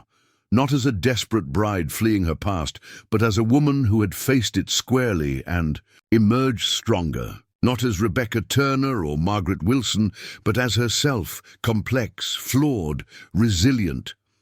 As the dust settled on the empty road, Elijah tucked the locket safely into his pocket and turned back toward town. There was work to be done, a community to protect, justice to uphold, and somewhere on the horizon a future taking shape, uncertain, unwritten, but full of possibility. 3 months passed in Clearwater Springs like a slow exhale. Summer heat gave way to autumn's golden touch, painting the surrounding hills in amber and rust.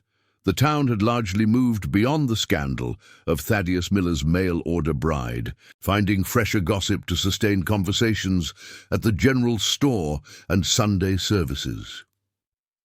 For Elijah Reed, however, time stretched differently. Each day brought the morning stagecoach and the possibility of news from St. Louis.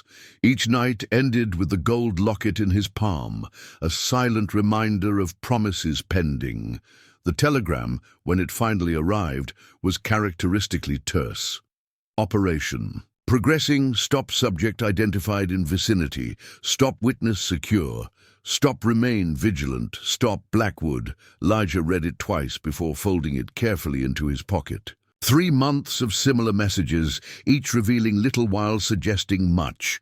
Victoria Blackwood was clearly a woman who believed in operational security, even when communicating with allies. Any news? Frank asked, looking up from the wanted posters he was sorting. Nothing substantial. Elijah hung his hat, settling behind his desk. Same as always. Frank studied him with the knowing look of a man who'd ridden beside him for 5 years. You could take some time, go to St. Louis yourself. Mayor Thompson would understand. And leave you to manage the Jenkins brothers alone? Not likely. Elijah forced a smile. Besides, this isn't my operation. The Pinkertons have been clear about that. What he didn't say, what both men knew, was that Rebecca's safety depended on maintaining the illusion that Margaret Wilson had returned to St. Louis, alone, with no connection to Clearwater Springs Sheriff beyond their brief acquaintance. Any deviation risked alerting Sinclair to the trap being laid. The door opened, admitting Miller, looking healthier than he had in months. The merchant had weathered his near marriage to Rebecca with surprising resilience, focusing his energies on expanding his store and, more recently, courting the widowed Mrs. Henderson who taught at the schoolhouse. "Sheriff," Miller nodded, removing his new bowler hat. "Got something that might interest you." Elijah gestured to the chair opposite his desk. "What is it, Thaddeus?" "Supplier of mine in Denver mentioned a man asking questions about Clearwater Springs, specifically about recent events here." Miller's expression was carefully neutral. "Said the fellow was particularly interested in the tragic death of a visitor who'd fallen into Blackwater Gorge."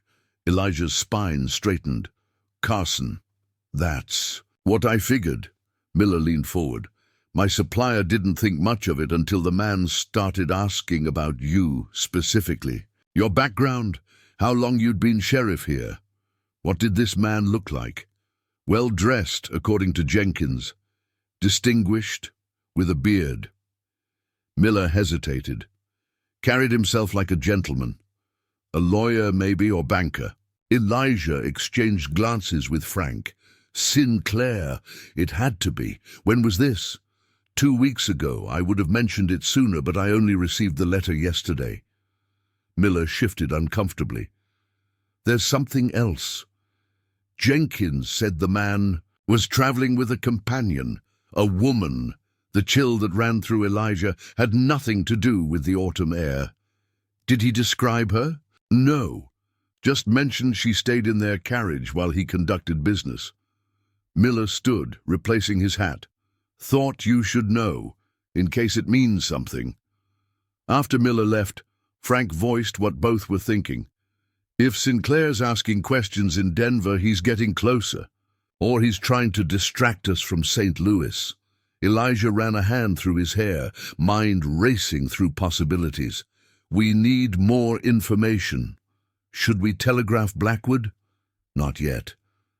Elijah made a decision. "I'm going to Denver. See what else this supplier knows." Frank raised an eyebrow. "Thought you said this wasn't your operation." "It wasn't."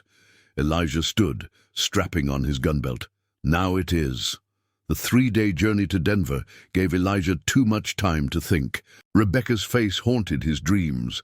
Sometimes as she'd been 7 years ago, young, laughing, full of promise, and sometimes as he'd last seen her, boarding the stagecoach with determination and fear warring in her eyes.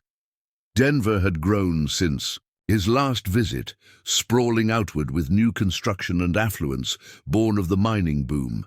Jenkins' supply company occupied a substantial warehouse near the rail yard, where Elijah found the proprietor tallying inventory. "Sheriff Reed," the balding merchant greeted him, setting aside his ledger. "Thaddeus telegraphed you might visit, though I'm not sure what else I can tell you." "Anything you remember about the man asking questions?" His exact words, if possible. Jenkins rubbed his chin thoughtfully.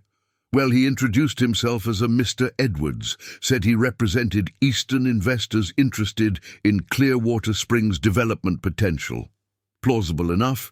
We get plenty such inquiries these days." "But something felt wrong," Elijah prompted. "Yes. His questions were specific. Not about business opportunities, but about recent events. The death at Blackwater Gorge, which he'd apparently read about in some newspaper. Then about you, how long you'd been sheriff, whether you were effective." Jenkins frowned at the memory.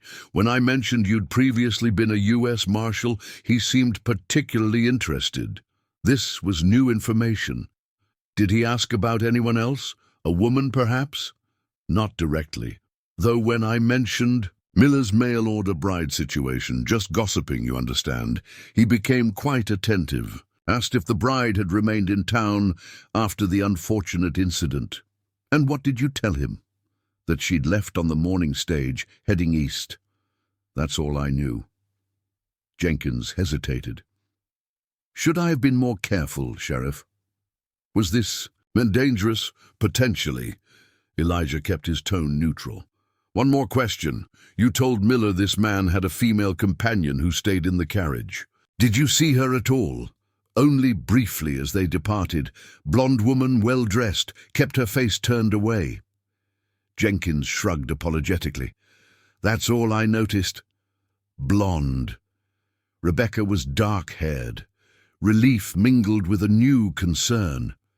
Who was this woman with Sinclair? Another victim, an accomplice? Elijah thanked Jenkins and headed to the telegraph office. His message to Victoria Blackwood was succinct. "Sinclair identified in Denver 2 weeks ago. Stop asking questions about Reed and Carson. Stop traveling with unknown blonde woman. Stop advise. Status of witness. Immediately stop." The response came several. Hours later, as Elijah sat in his hotel room reviewing his notes, "Witness secure, stop sighting. Confirms intelligence. Stop, return to Clearwater. Springs immediately. Stop, await. Further instructions. Stop, do not take independent action. Stop, Blackwood Elijah." Crumpled the telegram, frustration building. The Pinkerton detective's caution was understandable but maddening. If Sinclair was moving westward, asking questions about Clearwater Springs, the focus of danger was shifting. Rebecca might be safe in St. Louis, but for how long? As dusk settled over Denver, Elijah made his decision. First thing tomorrow, he would visit the newspaper offices. If Sinclair had read about Carson's death, the article might reveal what information was circulating. Then he would return to Clearwater Springs, not to wait passively for Blackwood's instructions, but to prepare. Because one thing was becoming increasingly clear: the final confrontation with Edward Sinclair would not happen in St. Louis. It would come to Elijah's town, his territory, and this time he would be ready. The Denver Chronicle's offices bustled with morning activity when Elijah arrived. A harried editor directed him to the archives room, where bound volumes of past editions lined the walls. "Carson, Blackwater Gorge," Elijah muttered, flipping through editions from 3 months prior. The story, when he found it, was smaller than expected. A brief notice on page 4. "Visitor meets tragic end Clearwater Springs, Colorado Territory. Local authorities report that James Carson, a visitor to the growing settlement of Clearwater Springs, met with a fatal accident at the region's treacherous Blackwater Gorge. Sheriff Elijah Reed states that Carson fell during an altercation following his escape from custody, where he was being held on charges of assault and kidnapping. Carson was reportedly involved with a mail-order bride scheme that targeted local businessman Thaddeus Miller. The bride, whose name has been withheld, has since departed the area. The article was factual but minimal, nothing that should have particularly piqued Sinclair's interest. Unless Elijah flipped through subsequent editions, scanning for follow-up stories. 3 weeks after the initial report, he found it, a letter to the editor, to the Chronicle. "Your recent report regarding the demise of James Carson in Clearwater Springs omitted several pertinent facts that your readers might find illuminating.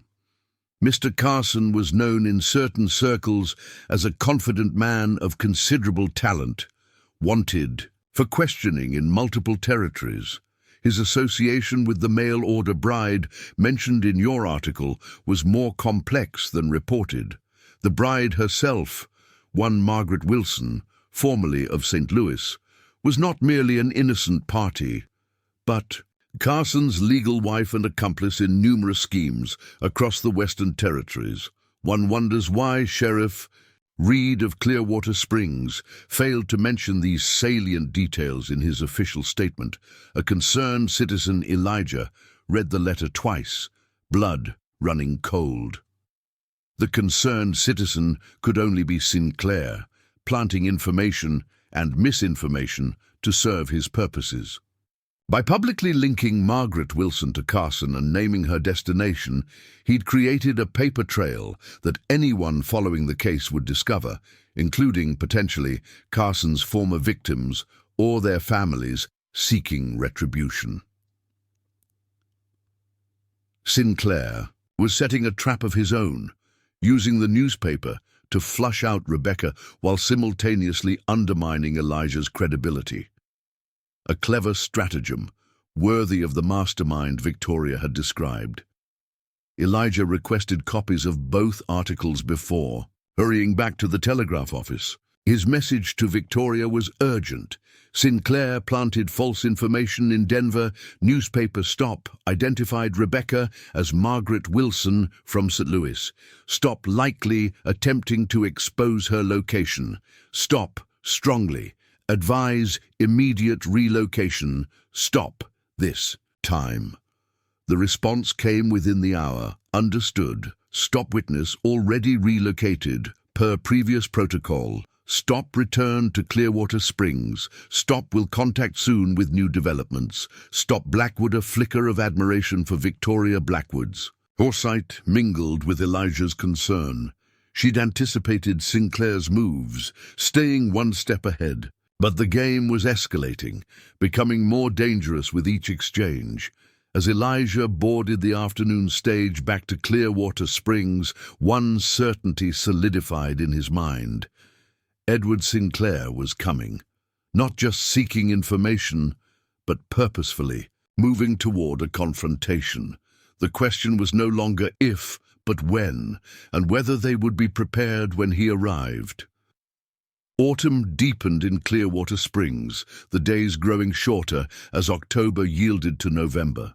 Elijah increased patrols, briefed Frank on Sinclair's description and likely intentions, and waited for word from Victoria Blackwood. When it came, it wasn't by telegram but in person, on a crisp Tuesday morning as Elijah completed his daily rounds. A woman in a practical traveling suit and modest hat sat on the bench outside the jailhouse, rising as he approached. Sheriff Reed. Victoria Blackwood removed her gloves, extending a hand in greeting. "We need to talk." Inside, with the door closed and blinds drawn, she wasted no time on pleasantries. "Sinclair has disappeared from our surveillance. His last known location was Cheyenne, 3 days ago." Elijah's muscles tensed. "Heading west." "Precisely." Victoria placed her valise on the desk, extracting a folder. "We believe he's making his final move, which means it's time for ours." "Where's Rebecca?" Victoria's expression revealed nothing. "Safe, and prepared for what comes next." "Which is?" "The culmination of our operation." She opened the folder, revealing a detailed map of Clearwater Springs and its surroundings. Sinclair is methodical, calculating. He'll have learned everything possible about this town, its routines, its vulnerabilities.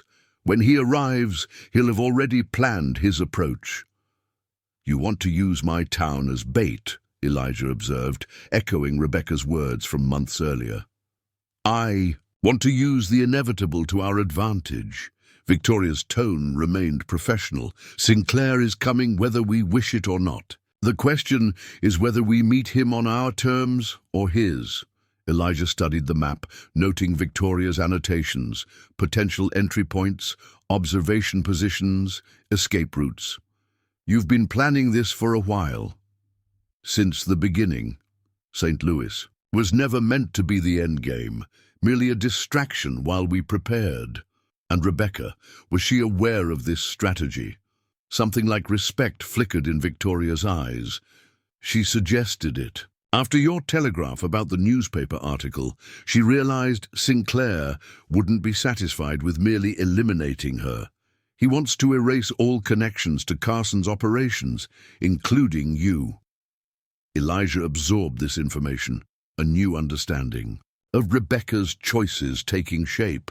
When, our intelligence suggests within the week, a stage arrived yesterday from Cheyenne with no passengers, but the driver reported seeing a private carriage on the road behind them. Victoria's finger traced a line on the map. If Sinclair maintains his pattern, he'll establish himself on the periphery first. Observe. Plan. The old Wilson homestead, Elijah suggested, indicating a property at the edge of town. Been abandoned. Since the family moved east last spring. Good vantage point, isolated. Victoria nodded approvingly. I'll have my agents investigate. In the meantime, we should discuss your role in what's to come. The conversation continued into the afternoon, strategies formed and contingencies planned. Throughout, one question burned in Elijah's mind, though he refrained from asking it directly. Where was Rebecca now? What part would she play in this dangerous endgame? As if reading his thoughts, Victoria paused during a discussion of patrol schedules. She's well, Sheriff. Stronger than when she left here. More resolute. Will I see her before? He left, the question unfinished. That's not for me to decide. Victoria closed the folder, signaling the end of their meeting. I'm staying at the hotel under the name Mrs. Victoria Bennett, a widow considering property investment. Our communication should maintain that cover. After she left, Elijah remained at his desk, mind processing all he'd learned. Sinclair was approaching. The trap was nearly ready, and somewhere Rebecca was preparing to face the architect of so much suffering, perhaps the true author of the path that had led her away from Clearwater Springs 7 years ago. The weight of the gold. Locket in his pocket seemed heavier now, more significant. Elijah drew it out, opening it to study the portrait inside. Rebecca, as she had been, looking back at him across time. Beside it, the inscription, "Forever yours." Words that had once seemed like bitter irony, then tentative hope, now carried a new resonance, a commitment not just between them, but to seeing this through to its end, whatever that might be. The old Wilson homestead stood silhouetted against the evening sky, its weathered clapboards silver in the moonlight. From his position in the stand of pines 100 yards distant, Elijah observed the property through field glasses, noting the thin curl of smoke from the chimney and the carefully shuttered windows that leaked only the slightest hint of lamplight. 2 days of surveillance had confirmed Victoria's suspicion. Someone had taken residence in the abandoned home. The milk cow Frank had accidentally allowed to wander onto the property had been calmly shooed away by a bearded man matching Sinclair's description. His female companion remained unseen, though fresh laundry hung briefly on the line that afternoon before being collected by male hands. Any movement? Victoria materialized beside him, her dark clothing blending with the shadows. Nothing since. Sundown. Elijah lowered the glasses. Your agents in position? East and south. We have the property surrounded. She accepted the glasses, conducting her own scan. He'll make contact soon. All our intelligence suggests he prefers to control the initial encounter. Unless we force his hand. Victoria's eyebrow arched. That would be unwise. Sinclair is methodical, but dangerous when cornered. So we wait, for now. She returned the glasses. Your deputy has the instructions for tomorrow? Elijah nodded. Frank would casually mention to Miller, within earshot of the general store's most notorious gossip, that Sheriff Reed was expecting important documents on the morning stage regarding the Carson case. Documents that needed to be reviewed before being forwarded to territorial authorities, documents that didn't exist but would provide Sinclair the opportunity he sought. Get some rest, Sheriff, Victoria advised. I'll maintain surveillance until midnight. Agent Parker relieves me then. Elijah hesitated. There's something you're not telling me. The Pinkerton detective's expression remained impassive in the moonlight. There are many things I'm not telling you. Operational security demands it. Rebecca, he pressed. Where is she in all this? Victoria sighed, relenting slightly. Precisely where she needs to be. Where she chose to be. She met his gaze directly, Trust that she knows what she's doing, Sheriff. She's not the same woman who left here 3 months ago." With that cryptic reassurance, she disappeared into the darkness, leaving Elijah alone with his thoughts and the distant shape of the homestead where Edward Sinclair waited, spinning his web. The following morning dawned clear and cold, frost silvering the boardwalks as Clearwater Springs stirred to life. Elijah completed his usual rounds with deliberate normalcy, nodding to shopkeepers sweeping their storefronts, tipping his hat to ladies heading to the mercantile. At precisely 9 o'clock, the morning stage rumbled into town, right on schedule. Elijah positioned himself near the post office, ostensibly engaged in conversation with the postmaster, but watching the street with careful attention. Nothing seemed amiss as passengers disembarked. A traveling salesman, a young couple, an elderly woman assisted by the driver. Mailbags were unloaded, packages distributed. The postmaster excused himself to accept the delivery, returning moments later with a thick envelope. "Special delivery for you, Sheriff. Had to sign for it myself." Elijah accepted the envelope, noting the official seals that made it appear to be exactly what their ruse had suggested: important legal documents related to the Carson case. Victoria's attention to detail was impressive. As he turned to leave, a flicker of movement across the street caught his attention. A woman in a fashionable traveling suit stood partially obscured by the awning of the dress shop, her face hidden beneath a veiled hat. Something in her posture, the tilt of her head as she observed the stage's departure, raised the hairs on the back of Elijah's neck. Before he could cross to investigate, Frank appeared at his elbow. "Sheriff, got a situation at the Wilson place. Smoke coming from the roof. Looks like a chimney fire getting out of hand."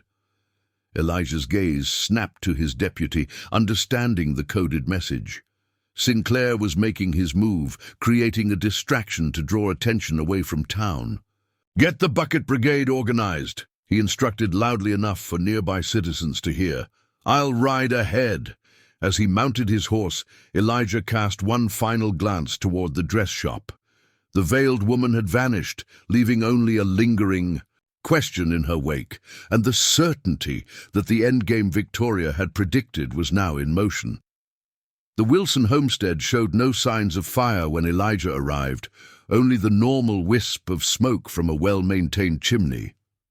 He approached cautiously, one hand resting on his holstered revolver, senses alert for any movement. Victoria materialized from behind the barn, her expression grim. "It's empty. They cleared out sometime before dawn, left everything behind." Diversion, Elijah realized. The fire report was meant to draw me out of town, while giving Sinclair clear access to your office and those supposed documents. Victoria gestured toward the house. "We found this inside. It was meant for you." She handed him a folded note, the paper expensive, the handwriting elegant and precise. "Sheriff Reed, your persistence is admirable if misguided. The game we play has higher stakes than you realize. I propose a direct resolution to our mutual concerns. Come alone to Blackwater Gorge at sunset.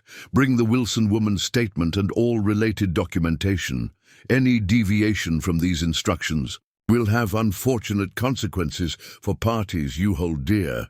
With respect for your position, E. Sinclair." Elijah's blood ran cold at the implicit threat. "He knows about the trap, about everything." "Not everything," Victoria corrected. "He knows we're pursuing him, but not the full extent of our operation." She took back the note. "This creates an opportunity. We can—" The distant crack of a gunshot cut her off, echoing from the direction of town. "Frank," Elijah said, already moving toward his horse. "The distraction wasn't to get me out of town. It was to isolate us here while something else happened." They rode hard, Victoria keeping pace with Elijah's punishing gallop. As they crested the hill overlooking Clearwater Springs, nothing seemed amiss. No smoke, no commotion in the streets. Yet Elijah's instinct screamed warning as they thundered down the main street toward the jailhouse. The door stood open, papers scattered across the boardwalk in the autumn breeze. Inside, Frank lay slumped against the desk, pressing a bloody handkerchief to his shoulder. "Deputy!" Victoria knelt beside him while Elijah checked the building. "Ambushed," Frank grimaced. "Woman came in asking for help, said her husband was drunk causing trouble at the hotel. Soon as I stepped out, someone clubbed me from behind." "The woman, what did she look like?" Elijah demanded, returning from the back rooms. "Fancy dress, veiled hat. Blonde, I think, from the wisp of hair I saw. The same woman Elijah had glimpsed outside the dress shop." "What did they take?" "Nothing that I saw. They were searching your desk when I came to. Man pistol-whipped me, then shot when I reached for my gun." Frank winced as Victoria examined his wound. "Sorry, Sheriff. Not your fault." Elijah surveyed the scattered papers, the open drawers. "They were looking for something specific." "The safe is untouched," Victoria noted, nodding toward the iron box in the corner. "Whatever they wanted wasn't money." Elijah's gaze fell on the bottom drawer of his desk, the one where he'd kept Rebecca's locket. He pulled it open, finding it empty save for a few papers. "They took it," he said quietly. "Took what?" Victoria looked up from bandaging Frank's shoulder. Before Elijah could answer, the hotel manager burst through the door, face flushed with excitement. "Sheriff, there's a situation at the hotel, a guest. She's demanding to see you immediately." "What guest?" "Registered yesterday as Mrs. Eleanor Mercer. Says it's life or death, sir." Elijah exchanged glances with Victoria. Eleanor, the name of Carson's first victim. Mercer, Carson's real surname. The message couldn't be clearer. "Stay with Frank," he instructed Victoria. "This is for me alone." "It's a trap," she warned. "I'm counting on it." The hotel's second-floor hallway was silent as Elijah approached room 212, hand on his holstered gun. He knocked twice, stepping to the side of the doorframe. "Come in, Sheriff," a cultured male voice called. "We've been expecting you." Elijah entered slowly, taking in the scene with a practiced eye. Edward Sinclair sat in an armchair by the window, every bit the respectable gentleman in his tailored suit, except for the revolver resting casually on his knee. Beside him stood the blonde woman, her veil removed to reveal a face both beautiful and cold. What Elijah didn't expect was the third person in the room, Rebecca, seated on the edge of the bed, her eyes meeting his with a complex mixture of emotions. "Welcome, Sheriff Reed," Sinclair smiled without warmth. "I believe you know my associates." "Rebecca," Elijah acknowledged, carefully assessing the situation. She showed no signs of injury, but her posture was tense. "Are you all right?" Before she could answer, Sinclair interjected. "Miss Turner is perfectly fine. For now, her future well-being depends entirely on our conversation." He gestured to a chair. "Please, sit." Elijah remained standing. "I prefer to stand." "As you wish." Sinclair's smile tightened. "I assume you've deduced why we're here. You want to ensure your connection to Carson's crimes remains hidden." "Precisely. James was becoming problematic, taking unnecessary risks, developing unfortunate habits." Sinclair glanced at the blonde woman. "Becoming entangled with women who complicated our operations." "Like Rebecca." "Indeed.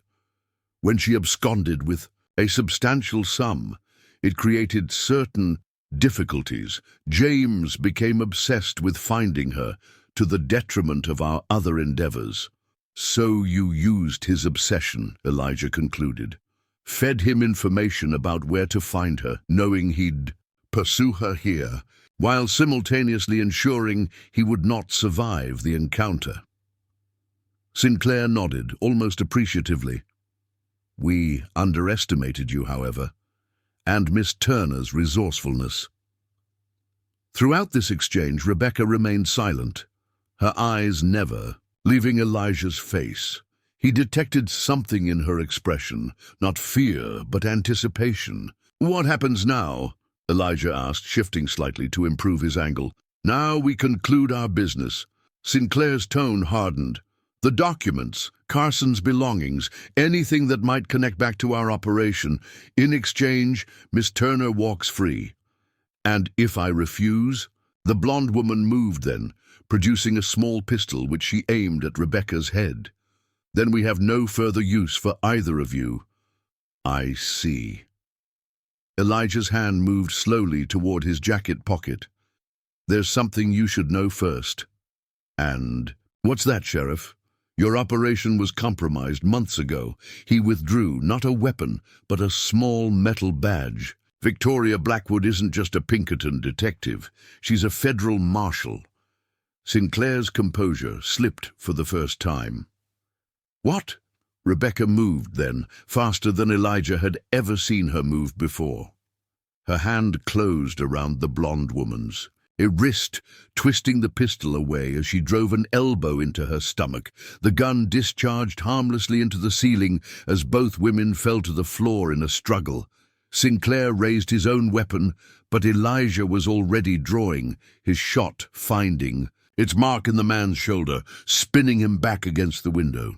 The revolver clattered to the floor as Sinclair clutched his wound, face contorted with pain and fury. Federal marshals! Victoria's voice preceded her entrance, gun drawn and aimed steadily at Sinclair.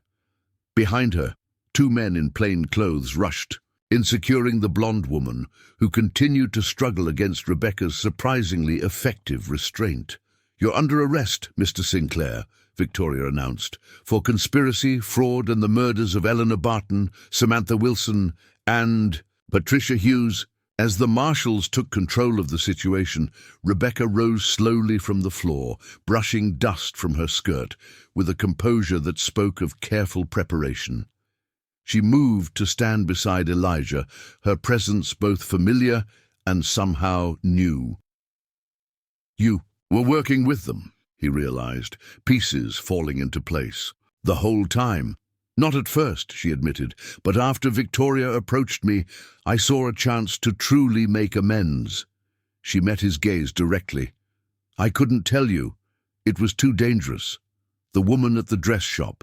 That was you. A small smile touched her lips. I needed to see you, even if you couldn't know it was me. As Sinclair and his accomplice were led away, Victoria approached, satisfaction evident in her usually stoic features. Good work, both of you. Washington will be pleased. This was a federal operation from the beginning, Elijah surmised. Carson and Sinclair's activities crossed too many territorial boundaries to be handled locally. When the Barton family hired the Pinkertons, we were already building a case. Victoria nodded toward Rebecca. Miss Turner's involvement proved invaluable. With formalities concluded and statements recorded, Elijah and Rebecca found themselves alone on the hotel's veranda, as twilight painted the sky in deepening shades of purple and gold. The town below continued its evening routines, unaware of the drama that had unfolded in their midst. What happens now? Elijah asked, echoing his earlier question to Sinclair, but with vastly different meaning. Rebecca turned to face him, the setting sun illuminating her features with warm light. From her pocket, she withdrew the gold locket, the one Sinclair had taken from his office drawer. They thought this contained evidence, she said, opening it to reveal the portrait and inscription inside. Instead, it held something far more valuable. What's that? A promise. She closed the locket, folding his fingers around it. One I intend to keep, if you'll let me. Elijah studied her face, seeing the woman she had been, the woman she had become, and the woman she might yet be, complex, resilient, extraordinary. Welcome home, Rebecca, he said softly, and in those 3 words lay all the forgiveness and hope and future neither had dared imagine possible. As they walked down the veranda steps together, the gold locket caught the last rays of sunset, its inscription hidden but not forgotten, forever yours, ever. Words that had journeyed from vow to memory to possibility, and now, at last, to truth. Up next, you've got 2 more standout stories right on your screen. If this one hits the mark, you won't want to pass these up. Just click and check them. Out, and don't forget to subscribe and turn on the notification bell so you don't miss any upload from us.